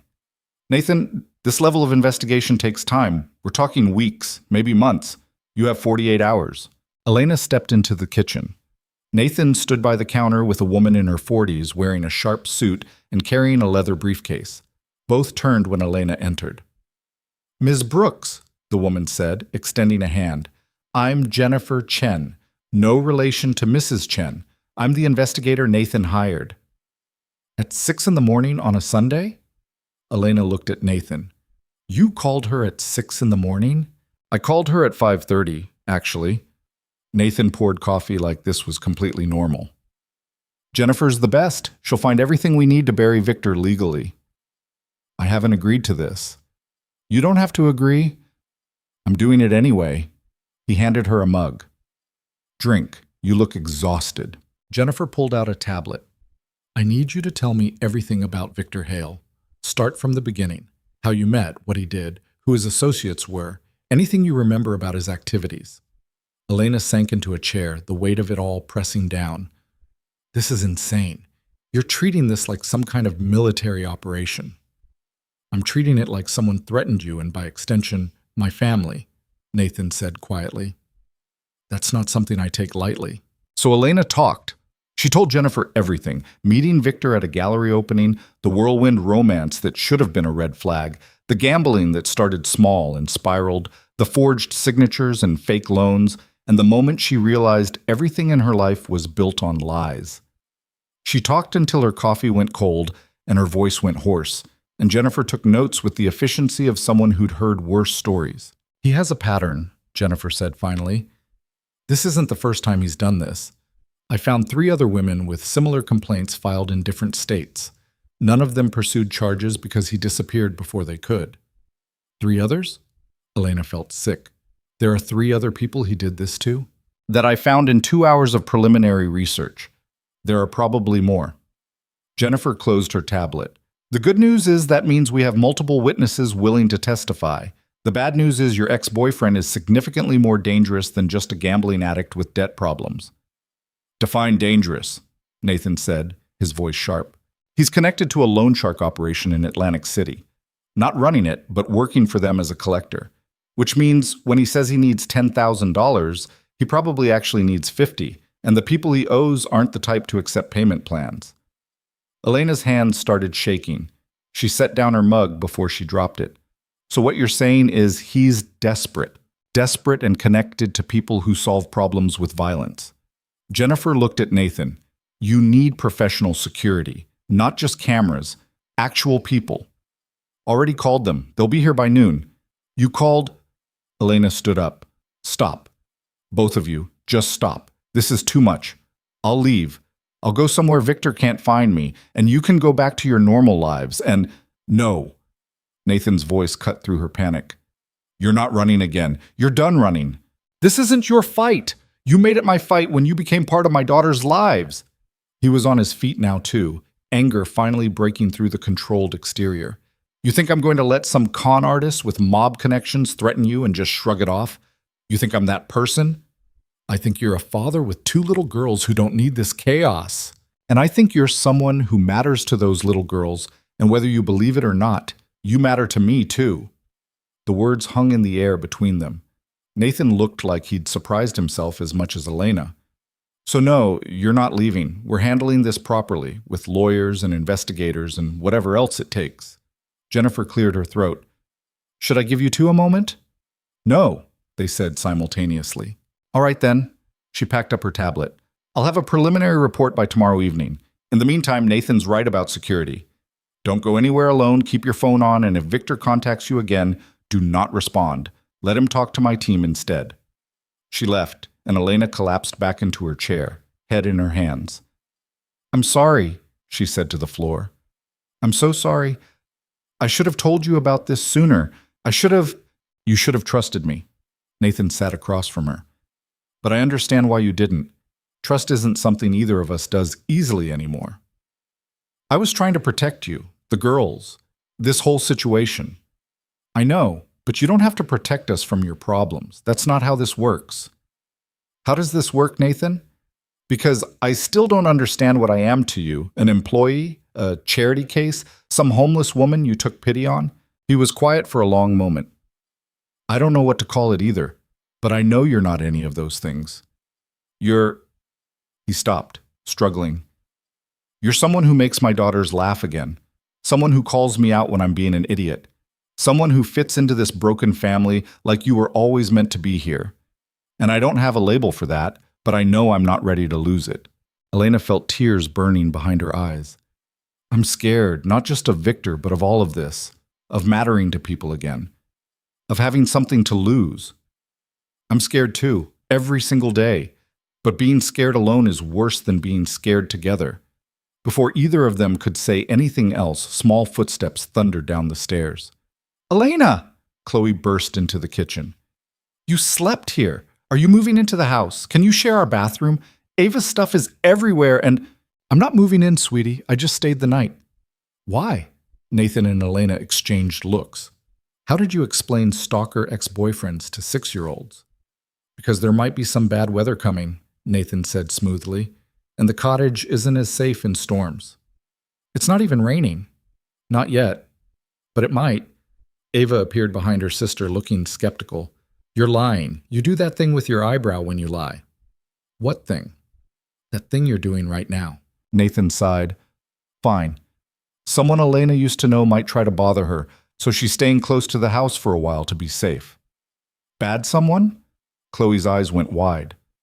Potentially problematic someone, Elena corrected. But your dad's handling it. Everything's fine. Are you scared? The direct question caught Elena off guard. She'd been asked a lot of things in her life, but no one had simply asked if she was scared and waited for an honest answer. Yeah, she admitted. A little bit. We'll protect you, Chloe announced with complete certainty. Right, Ava? Right. We're very fierce. They demonstrated their fierceness with roars that sounded more like confused kittens. Elena laughed despite everything, and Nathan's expression softened watching his daughters try to solve adult problems with childhood logic. Thank you, Elena told them. I feel much safer now. Can we have pancakes again? Ava asked, already moving on to more important matters. I think we can manage that. The rest of Sunday passed in forced normalcy. Elena made pancakes. The girls played board games with rules they invented as they went along. Nathan worked in his office but emerged every hour like he was checking to make sure Elena was still there. Security personnel arrived at noon, 2 serious-looking people who walked the property and installed additional cameras without fanfare. This is really happening, Elena murmured, watching through the window as one of them checked the cottage's perimeter. This is me making sure you're safe, Nathan corrected. There's a difference. By evening, the normalcy was wearing thin. The girls could sense something was wrong, getting clingy and anxious in the way children did when adults were worried. Bedtime became a negotiation. "Can Elena put us to bed?" Ava asked. "And can you stay, Daddy?" Chloe added. "Both of you?" So they did. Nathan read while Elena sat on the floor between the beds, and they took turns doing different character voices that made the girls giggle. It felt absurdly domestic, like playing house, except the house was real and the stakes were higher than any game. After the girls fell asleep, Nathan and Elena stood in the hallway again. It was becoming their spot, the place where they had the conversations they couldn't have anywhere else. "Jennifer called," Nathan said quietly. "Victor's been seen in the area, about 30 miles away, at a casino. She has someone watching him." "You have someone watching my ex-boyfriend?" "I have someone making sure your ex-boyfriend doesn't show up here." "Yes." "Nathan, this is, necessary. The word you're looking for is necessary." He ran a hand through his hair, a gesture she'd learned meant he was stressed. "I meant what I said this morning, about you mattering. I just want to make sure you know that." "I know. I'm just not sure what to do with it." "Neither am I, honestly. I wasn't planning on this. Any of this." "What were you planning?" "To get through each day without completely falling apart. To make sure my daughters survived losing their mother. To work enough that I didn't have time to feel anything." He leaned against the wall. "Those were my goals. Very modest, very achievable. Then 2 6-year-olds found you on a train platform and destroyed my entire plan." "Sorry about that." "I'm not." The admission seemed to surprise him as much as her. "I should be. This is complicated and messy and potentially dangerous, but I'm not sorry." They stood there in the dim hallway, the house settling around them, and Elena felt the ground shifting under her feet. This wasn't just about safety or employment or helping with kids anymore. This was something else entirely, something she wasn't ready to name. "I should go to bed," she said finally. "Tomorrow's going to be complicated." "Tomorrow's Monday." "Every Monday is complicated. This one more than most." She went back to the guest room but didn't sleep. Every sound made her jump. Every car on the distant road made her think Victor had found her. By 3 in the morning, she gave up and went downstairs to make tea. Nathan was already in the kitchen. "Couldn't sleep either?" Elena asked. "Gave up trying around 2. He gestured to his laptop. "Been reading Jennifer's preliminary report. Victor's worse than we thought." "How much worse?" "Multiple assault charges that were dropped, restraining orders from 2 ex-girlfriends, evidence he's been running courier jobs for the loan shark operation, which means he's in deeper than just owing money." Nathan closed the laptop. "He's not going to just go away, Elena. Even with legal pressure, men like this don't accept defeat easily." "So what do we do?" "We fight, with every resource I have, with lawyers and investigators and whatever else it takes." He met her eyes. "But I need you to be honest with me. Is there anything else? Anything you haven't told me that could come back to bite us?" Elena thought about it, really thought about it. "No. Victor was my only major mistake. Everything else was just life being difficult." "Okay, then we can handle this." "You keep saying we, because that's what this is. You're not alone anymore." The word settled into Elena's chest, warm and terrifying. She'd been alone for so long that having someone else carry part of the weight felt foreign.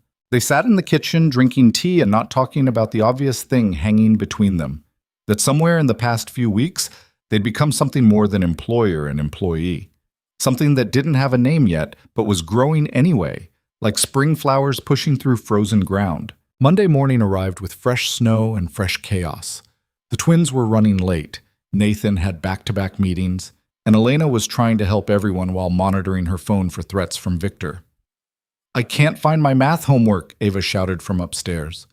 "That's because you didn't do it," Chloe shouted back. "Did too. Did not. Girls!" Nathan's voice cut through the argument. 10 minutes, or you're going to school in your pajamas." Somehow, they made it work. The twins got dressed and fed and out the door with seconds to spare. Nathan lingered, adjusting his tie and looking at Elena with concern. "Jennifer's team will be here all day," he said. "Don't leave the property. Don't answer the door unless you know who it is. And call me if anything feels wrong. I'll be fine. I survived 4 months on the streets. I can handle 1 day in a mansion." "That's not funny." It's a little funny. Elena, go. You're going to be late for your meeting. He left reluctantly, and the house fell into its weekday quiet. Mrs. Chen arrived, took one look at Elena, and made her sit down with tea and toast. Mr. Bennett told me about the situation, she said without preamble.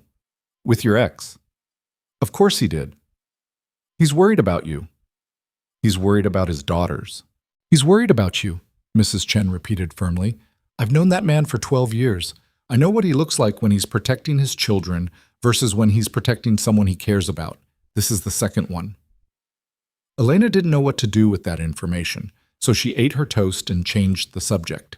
The morning passed slowly. Elena tried to stay busy, organizing the girls' craft supplies, responding to emails from Nathan's lawyer about her fraud case, anything to keep her mind off Victor. Security personnel rotated through the property on a schedule she didn't understand but found oddly comforting. Around noon, her phone rang. Unknown number. Her hand hovered over it, debating. Don't answer, one of the security guards said. He'd appeared in the doorway without her noticing. If it's important, they'll leave a message. The call went to voicemail. 30 seconds later, her phone dinged with a new message. Elena played it on speaker. Elena. Victor's voice filled the kitchen, smooth and familiar and wrong. I know you're there. I know you think Bennett's money can protect you. But here's the thing. I don't want his money. I want mine. The money you owe me for the years I spent taking care of you. So you have two choices. Meet me tonight at the diner on Route 9, 8 o'clock, with $10,000 in cash. Or I show up at that mansion and have a very interesting conversation with your new family about who you really are. The message ended. Elena stared at the phone, her hand shaking. The security guard was already on his radio. We have contact. Sending you the recording now. Things moved fast after that. Jennifer appeared within the hour, Nathan called from his meeting, and suddenly Elena's quiet Monday became a tactical planning session she hadn't asked for. You're not meeting him, Nathan said through the phone speaker. Absolutely not. He's not bluffing about coming here, Elena argued. I know him. He'll do it. Then we'll have him arrested for trespassing and harassment. And what happens to the girls when police cars show up and their father is having his ex-employee's ex-boyfriend dragged away? You think that's better? Silence on the other end. I'm meeting him, Elena said. In a public place, with security nearby. I'll give him enough cash to go away and he'll be back in a month asking for more, Jennifer interrupted. That's how extortion works. You don't negotiate with people like Victor. You eliminate the leverage. I don't have leverage. He has all the leverage. Not anymore. Jennifer pulled out her tablet. My team found evidence Victor's been skimming from his employers, the loan sharks he works for, which means if we threaten to expose him, he's got much bigger problems than a $10,000 debt. Elena felt like she was watching a chess game where she didn't understand the rules. You want to blackmail my blackmailer? I want to give him a reason to disappear permanently. And the fear of being murdered by loan sharks is a pretty compelling reason. This is insane. This is necessary, Nathan said, echoing his words from the day before. Let Jennifer's team handle it. Please. And what do? Just sit here while you all play spy games with my life? You stay safe. That is what you do. Elena wanted to argue, but she was too tired, too scared, too aware that she was out of her depth in waters she'd never learned to navigate. Fine, she said. Handle it. But if this goes wrong, it won't, Nathan said with more confidence than she felt. The afternoon dragged. Elena tried to distract herself but couldn't focus on anything. Mrs. Chen eventually gave up and sent her to the cottage with instructions to rest. You look like you're about to vibrate out of your skin, the older woman said. Go, take a bath. Read a book. Do something that isn't worrying. The cottage felt different now. Less like sanctuary, more like hiding. Elena ran a bath and tried to relax, but her mind wouldn't stop racing. What if Victor didn't care about the loan sharks? What if he showed up anyway? What if Nathan's money and lawyers and security couldn't actually protect her from someone desperate and angry? She was still in the bath when her phone rang. Nathan. It's done, he said without preamble. What's done? Jennifer's team met with Victor, showed him the evidence they'd found, explained very clearly what would happen if his employers found out he'd been stealing. Gave him a choice, take $5,000 cash and disappear, or take nothing and spend the next month running from people who don't solve problems with lawyers. Elena sat up so fast water sloshed over the tub's edge. You paid him after all that talk about not negotiating? I paid him to go away. There's a difference. He signed papers, legal documents saying he'll never contact you again, never come near you or anyone associated with you. If he violates them, he's facing criminal charges and a very angry mob. So yeah, I paid him $5,000 for your peace of mind. I'd pay a lot more than that. Nathan. He's gone, Elena. Really gone. Jennifer's people watched him get on a bus heading west. It's over. The relief hit her so hard she couldn't breathe for a second. It's really over? It's really over. She cried then, hot tears mixing with bathwater, the kind of crying that came from releasing tension you'd held for so long you forgot it was there. Nathan stayed on the phone, not saying anything, just being present while she fell apart. When she could finally speak again, her voice came out rough. Thank you. I don't know how to thank you for this. You don't have to thank me. This is what family does. Is that what we are? Family? The pause stretched long enough that Elena thought the call had dropped. Yeah, Nathan said finally. I think maybe that's exactly what we are. They hung up, and Elena finished her bath in a daze. Victor was gone. Actually, gone. She didn't have to look over her shoulder anymore or jump at every unknown number. She could breathe. The twins came home to find Elena in the kitchen helping Mrs. Chen make dinner. Both girls immediately sensed the change in atmosphere. You look different, Ava observed. Less scary. I wasn't scary. You were a little scary, Chloe said. Like when teachers are mad but trying not to show it. Well, I'm not scary now. I'm making lasagna. Can we help? They helped, which mostly involved making a mess and eating half the cheese before it made it into the dish. But the chaos felt good, normal, like life resuming after holding its breath. Nathan came home early, which apparently never happened. He found them covered in flour and sauce, the kitchen a disaster zone, and he actually laughed. What happened here? Cooking happened, Elena said. Well, cooking happened to us anyway. I can see that. He leaned against the doorframe, watching them with an expression Elena couldn't quite name. Content, maybe. Or something close to it. Dinner was chaotic and perfect. The lasagna turned out better than expected, and the twins told elaborate stories about their day at school, and Nathan actually participated in the conversation instead of checking his phone. It felt like the kind of family dinner Elena used to imagine other people had, back when her own family was fractured and distant.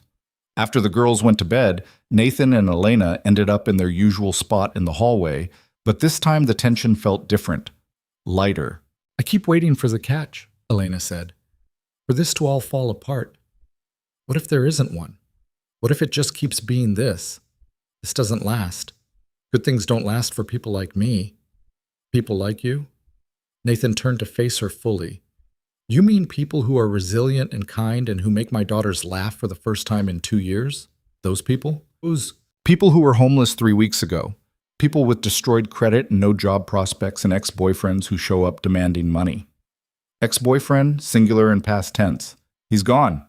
Your credit's being repaired, and you do have job prospects. You're already working here. As what? Unofficial nanny? Temporary helper? This arrangement has an expiration date, Nathan. Does it have to? The question hung in the air between them. What are you asking? Elena's voice came out barely above a whisper. I don't know exactly, but I know I don't want you to leave when the 6 months are up. I know my daughters need you, and I think maybe I need you too, and I'm tired of pretending this is temporary when it doesn't feel temporary at all. Nathan, you don't have to answer now. I'm just saying, think about it. Staying, not as an employee or a charity case, but as someone who belongs here. He left her in the hallway before she could respond, and Elena stood there for a long time, trying to process what had just happened. She walked back to the cottage in a daze, her mind spinning. Stay. Actually stay. Build a life here with these people who'd somehow become her people. It was terrifying. It was impossible. It was everything she'd stopped letting herself want. That night, Elena dreamed of train platforms and freezing wind. But this time when she woke up shivering, she remembered she wasn't there anymore. She was safe. She was warm. And maybe, just maybe, she was home. Winter gave way to spring slower than Elena expected. Like the season itself wasn't quite ready to let go. But by late March, the snow had finally melted, revealing gardens that Mrs. Chen immediately began planning to restore, and mornings no longer felt like punishment. Elena had been at the Bennett house for almost 3 months, and the question Nathan had asked that night in the hallway remained unanswered, hanging between them like morning fog that never quite burned off. She'd gotten good at avoiding it, good at focusing on the twins, on helping Nathan's lawyer clear her legal mess, on anything except the terrifying possibility that she might actually stay. Because staying meant trusting that this wouldn't fall apart. Staying meant believing she deserved something more than survival. And Elena had spent a long time believing she didn't deserve much of anything. "You're doing it again," Mrs. Chen said one afternoon, watching Elena reorganize the pantry for the 3rd time that week. "Doing what?" "That thing where you clean when you're worried. Last week you alphabetized the spice rack. The week before that you rearranged all the girls' books by color. They look better by color. They look like you're avoiding something." Mrs. Chen pulled out a chair, sat down with the authority of someone who'd earned the right to speak freely. "What's going on in that head of yours?" Elena set down the can of soup she'd been staring at without seeing. "Nathan asked me to stay. Like, really stay. Not just for 6 months." "I know." "You know?" "He told me. Asked my opinion, actually, which surprised both of us." Mrs. Chen smiled slightly. "I told him you'd be stupid to leave, and he'd be stupid to let you, but that's just me." "It's not that simple." "It never is.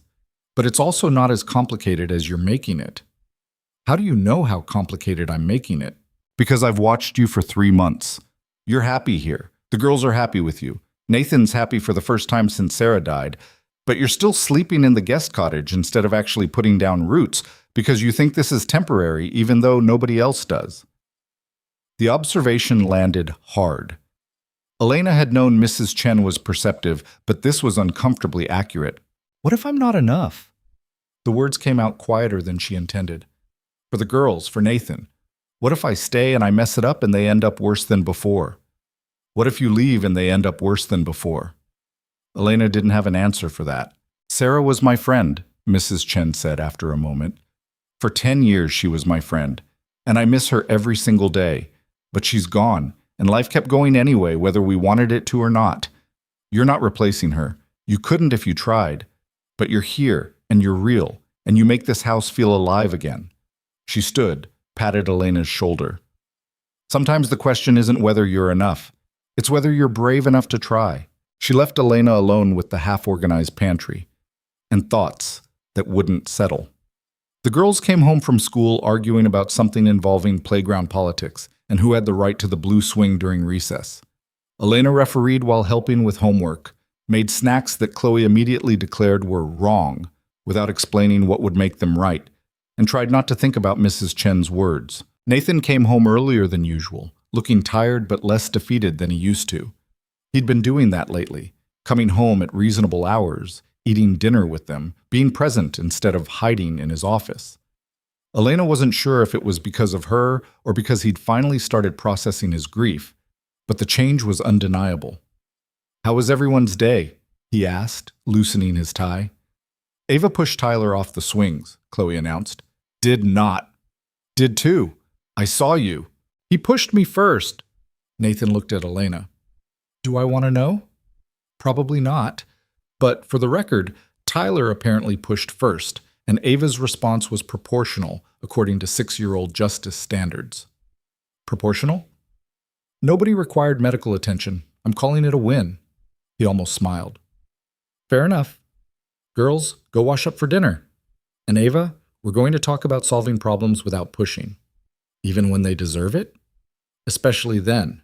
The twins ran off, and Nathan lingered in the kitchen doorway. "Can we talk later, after they're asleep?" Elena's stomach clenched. "Sure, about what?" "About everything, I guess." He ran a hand through his hair. "I've been patient, letting you process. But I need to know where we stand." "Nathan, later," he said gently. "Let's just get through dinner first." Dinner was spaghetti, which the girls consumed with more enthusiasm than table manners. Elena watched Nathan try to teach them to twirl pasta properly and fail spectacularly, sauce ending up on everyone. It should have been chaos. Instead, it felt like the kind of normal she'd stopped believing existed. After dinner, after baths and toothbrushing and the elaborate bedtime routine the twins had developed, Elena found herself back in the hallway with Nathan, their spot, the place where everything important happened. "Walk with me?" he asked. They ended up outside, walking the grounds as twilight settled over everything. The gardens were starting to show signs of life, green shoots pushing through dead leaves, buds forming on branches, evidence that winter eventually ended, even when it felt permanent. "I got the final report from my lawyer today," Nathan said, "about your case." Elena's heart jumped. And they cleared almost everything. The fraud charges are officially dismissed. Most of the debt's been restructured or forgiven.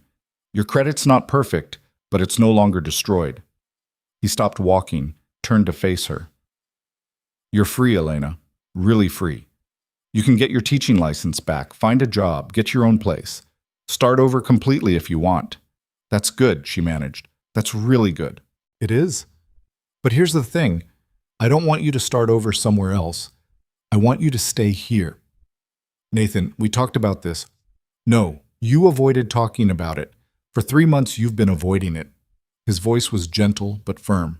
"And I get it. I do. This is scary and weird and not what either of us planned, but I need to know. Are you staying because you want to or because you feel obligated?"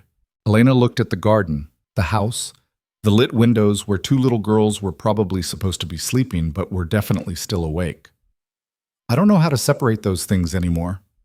"Try." She took a breath, let it out slowly. "When I was on that platform, I'd given up. Not just on having a home or a job, but on mattering to anyone. I was just surviving, day by day, and that was all I expected for the rest of my life." She met his eyes. "And then Chloe and Ava stopped. They just stopped and saw me when everyone else walked past.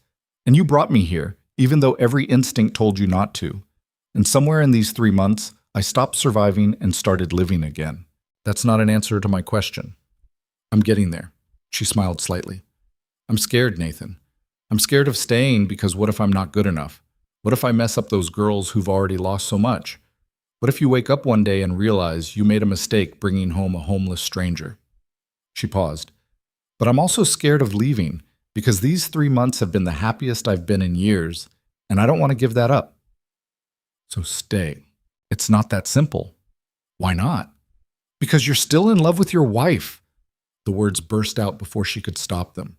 "You're still grieving Sarah, and I can't be her replacement.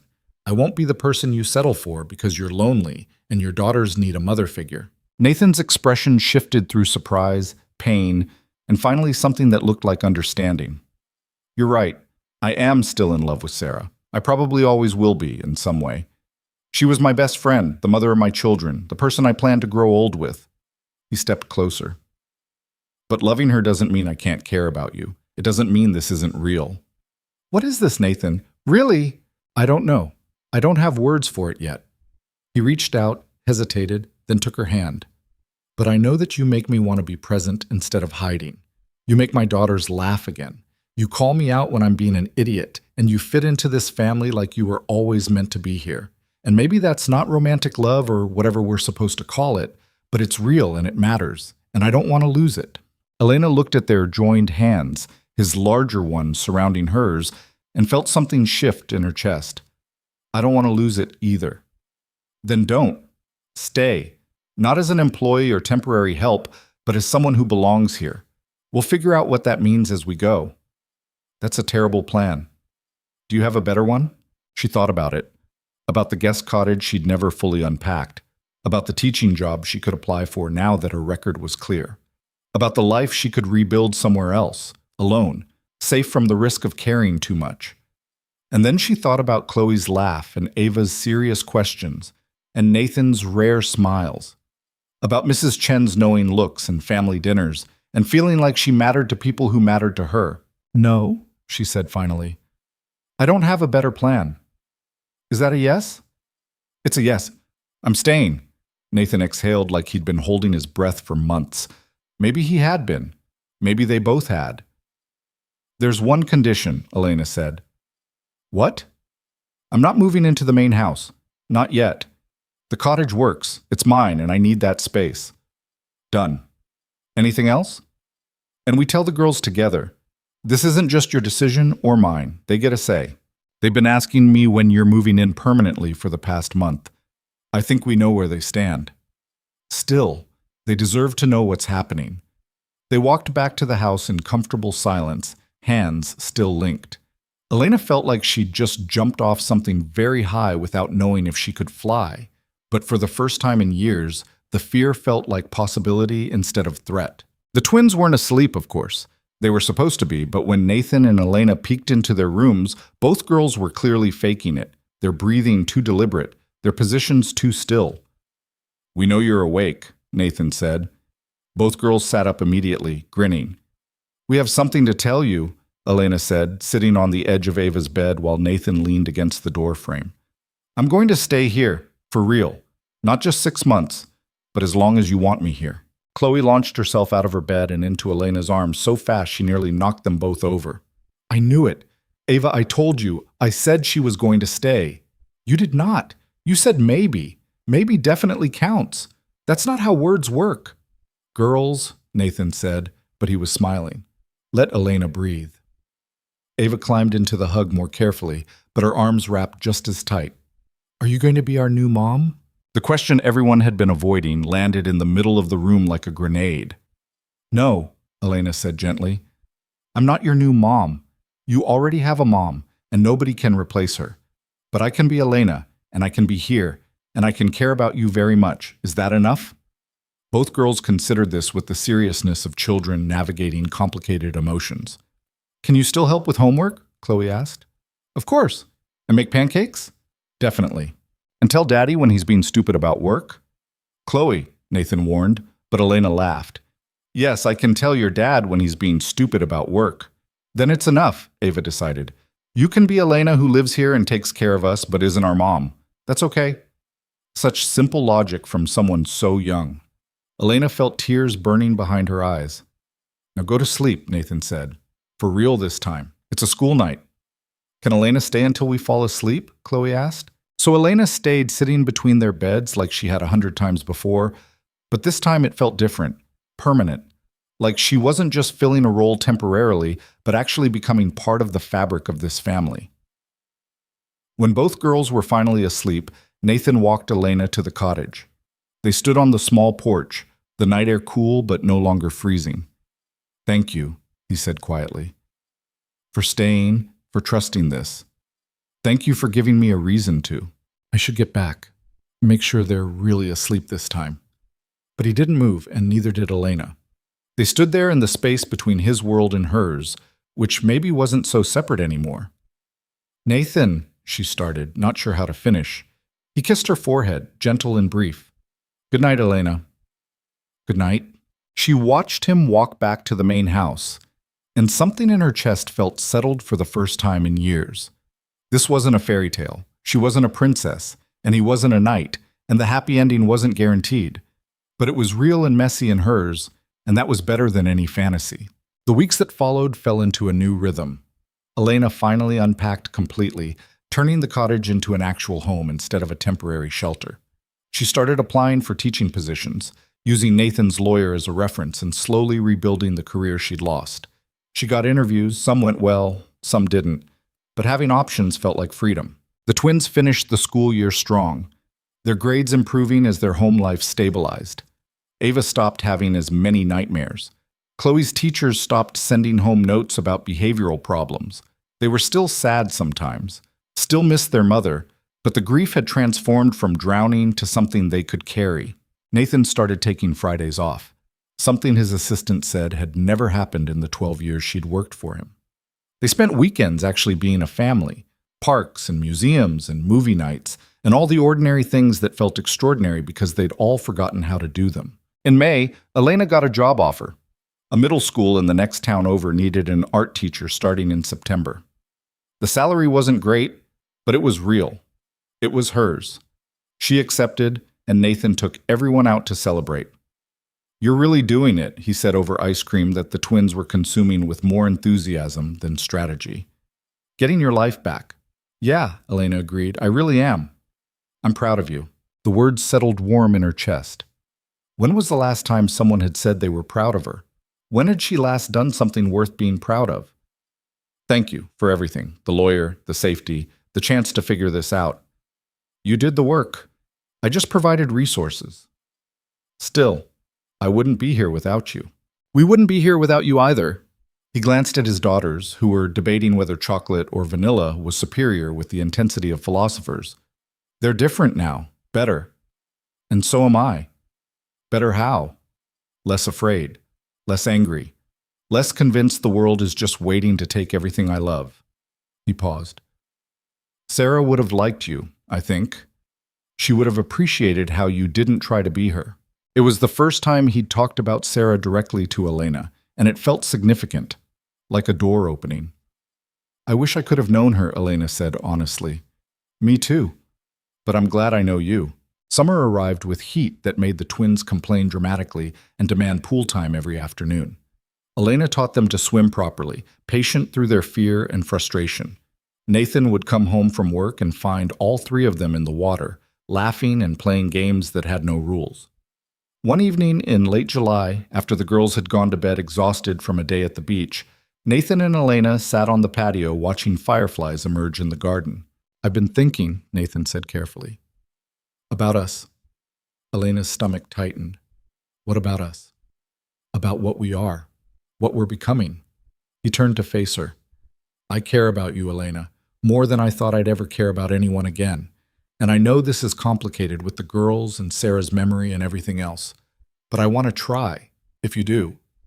Try what? Being more than whatever undefined thing we've been doing for 6 months. Actually being together. Elena had known this conversation was coming, had been simultaneously hoping for it and dreading it. Nathan, I don't know if I'm ready for that. Okay, when will you be ready? I don't know that either. She pulled her knees to her chest. I'm still figuring out how to be a person again, how to have a job and a place to live and people who care about me. Adding a relationship on top of that feels like too much. So we wait. You'd really wait? Just like that? Elena, I waited 2 years to feel anything after Sarah died. I can wait however long you need to feel ready. He reached over, took her hand. I'm not going anywhere. Neither are you, apparently. We have time. And somehow, that was exactly what she needed to hear. Not pressure or demands or timelines, just patience, just time. August brought the end of summer and preparation for the new school year. The twins started first grade, anxious and excited in equal measure. Elena prepared for her first day teaching in almost 2 years, terrified she'd forgotten how. You're going to be amazing, Nathan assured her the night before. What if I'm terrible? What if I forgot everything? Then you'll figure it out. You're good at that. The first day of school was chaos. Elena had forgotten how loud 25 middle schoolers could be, how much energy it took to manage a classroom, how rewarding it felt when a student's face lit up with understanding. She came home exhausted and exhilarated. How was it? The twins demanded the moment she walked in. Tiring, great, weird, all of it. She collapsed on the couch. How was first grade? Our teacher is nice, but she makes us sit in assigned seats, Chloe said. That's basically torture. That's basically normal, Nathan corrected. Same thing. They told her about their day in overlapping detail while Elena tried to process her own. She had a job again, a real job. She was contributing, earning money, rebuilding a life that looked almost normal. The fall settled into routine. Elena taught during the week, helped with the twins in the evenings, spent weekends with a family that had somehow become hers. Nathan stopped asking when she'd be ready for more, content to let things develop naturally. In October, the twins had their 7th birthday. They wanted a party with their whole class, which meant Elena and Nathan spent a Saturday managing 20 children hopped up on sugar and excitement. This is insane, Elena said, watching kids play a game that seemed to involve running in circles and screaming. This is parenthood, Nathan corrected. Same thing. He laughed, and Elena realized how often he did that now. How the grief lines around his eyes had softened. How he looked like someone who'd survived the worst and found his way back to living. When the party ended and the last child was picked up, the twins crashed immediately, overwhelmed and happy. We did it, Nathan said, surveying the disaster zone that was his backyard. We survived anyway. Same thing. He started picking up paper plates. Can I ask you something? Sure. Are you happy? Really happy. Elena thought about her classroom and her students, about the cottage that was actually home now, about the twins who'd accepted her into their lives, about Nathan, who'd been patient beyond reason. Yeah, she said, I really am. Good. Me too. November brought cold weather and the twins' insistence on elaborate Thanksgiving plans. They wanted to invite everyone. Mrs. Chen, Nathan's assistant, Elena's former shelter volunteer who'd been kind when kindness was rare. We have a big table, Chloe reasoned. We should use it. So they did. Thanksgiving dinner became a chaotic gathering of people who'd all somehow touched this strange family. Elena cooked alongside Mrs. Chen, learning techniques she'd never bothered with before. Nathan actually took the day off, which his assistant claimed was a minor miracle. Sitting at that table, surrounded by noise and laughter and people who'd chosen to show up, Elena felt something shift. This was what she'd been looking for all along. Not perfection or fairy tales or rescue, just people who saw her and chose to stay anyway. After dinner, after everyone had left and the twins were sleeping off their food comas, Elena and Nathan cleaned up together. This was good, she said. Exhausting, but good. Sarah always wanted to host Thanksgiving, Nathan said quietly. But we were always traveling or I was working or something got in the way. She'd be glad we finally did it. Tell me about her, Elena said. Really tell me. Not just the summary version. So he did. He told Elena about meeting Sarah in college, about their terrible first date that somehow led to a second one, about how she'd wanted 6 kids and he'd wanted none, and they'd compromised on 2, about her terrible singing voice and her better sense of humor and how she'd made him laugh even when he was convinced nothing was funny. She sounds amazing, Elena said when he finished. She was. But she's gone, and you're here, and I'm learning that those things can both be true. He looked at Elena directly. I loved her. I still love her. But I'm also starting to love you, and that's okay too. Elena's breath caught. Nathan, you don't have to say it back. I just needed you to know. He stood, stretched. I'm going to bed. Take your time processing. He left her in the kitchen with the truth hanging in the air. Elena sat there for a long time, thinking about train platforms and freezing nights, and the moment 2 little girls had stopped to notice her. About Nathan's initial reluctance and eventual trust. About Mrs. Chen's wisdom and the twins' acceptance, and all the small moments that had added up to something bigger. She'd spent so long believing she didn't deserve good things that she'd forgotten to notice when they showed up anyway. December arrived with the first real snow of the season. The twins demanded a snowman building competition, which devolved into a snowball fight that left everyone soaked and laughing. On Christmas Eve, after the girls were finally asleep and the presents were hidden, Elena and Nathan sat by the fireplace in comfortable silence. I have something for you, Nathan said, pulling out a small box. Nathan, we said no gifts. Ooh, this isn't a gift, it's a question. He opened the box to reveal a key. Move into the main house, not as staff, not as a temporary solution, as family. Elena stared at the key. The cottage becomes a studio, an art space, somewhere you can paint and create without anyone bothering you, but you'd sleep here, in the house, with us. He paused. If you want to. She thought about her small cottage, her independence, her carefully maintained boundaries. And then she thought about the twins calling her down for breakfast and Nathan leaving her coffee exactly how she liked it and being part of something instead of adjacent to it. Okay, she said. Okay? Okay, I'll move in. Not because I have to, but because I want to. Nathan's relief was visible. When? After the holidays. Give me time to reorganize, figure out what goes where. Fair enough. He set the key in her hand. Merry Christmas, Elena. Merry Christmas. She moved in on New Year's Day, the twins helping her carry boxes and arguing about which bedroom should be hers. Not the master. That still felt wrong somehow. But the suite at the end of the hall, with windows overlooking the garden and space for all her art supplies. This is really happening, she said, standing in her new room surrounded by boxes. Is that okay? Nathan asked from the doorway. Yeah, it's okay. That night, the four of them made dinner together, a chaotic affair involving too many cooks and not enough coordination. They ate in the kitchen instead of the dining room, the twins telling increasingly elaborate stories about nothing. After the girls went to bed, Elena stood in the hallway outside her new room and tried to believe this was real. Nathan found her there. Having second thoughts? No, just first thoughts that I'm actually letting myself have. Such as I was homeless a year ago, and now I'm living in a mansion with a billionaire and his daughters, and somehow that's my life. Is it a good life? Elena thought about everything that had led here, the bad decisions and worse luck, the freezing platform and the twins who'd stopped, the slow rebuilding of everything she'd lost, the realization that being saved wasn't weakness, and asking for help didn't mean failure. Yeah, she said, it's a really good life. Nathan kissed her then, properly this time, not just a forehead brush, but something real. Elena kissed him back, letting herself feel it without fear. When they pulled apart, both of them slightly breathless, Nathan smiled. Should have done that sooner.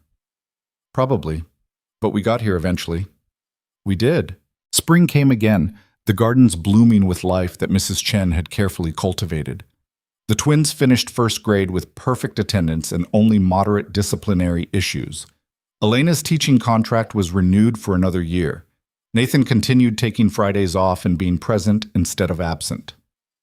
One warm evening in May, exactly a year after the train platform, Elena and Nathan sat on the patio while the twins played in the garden.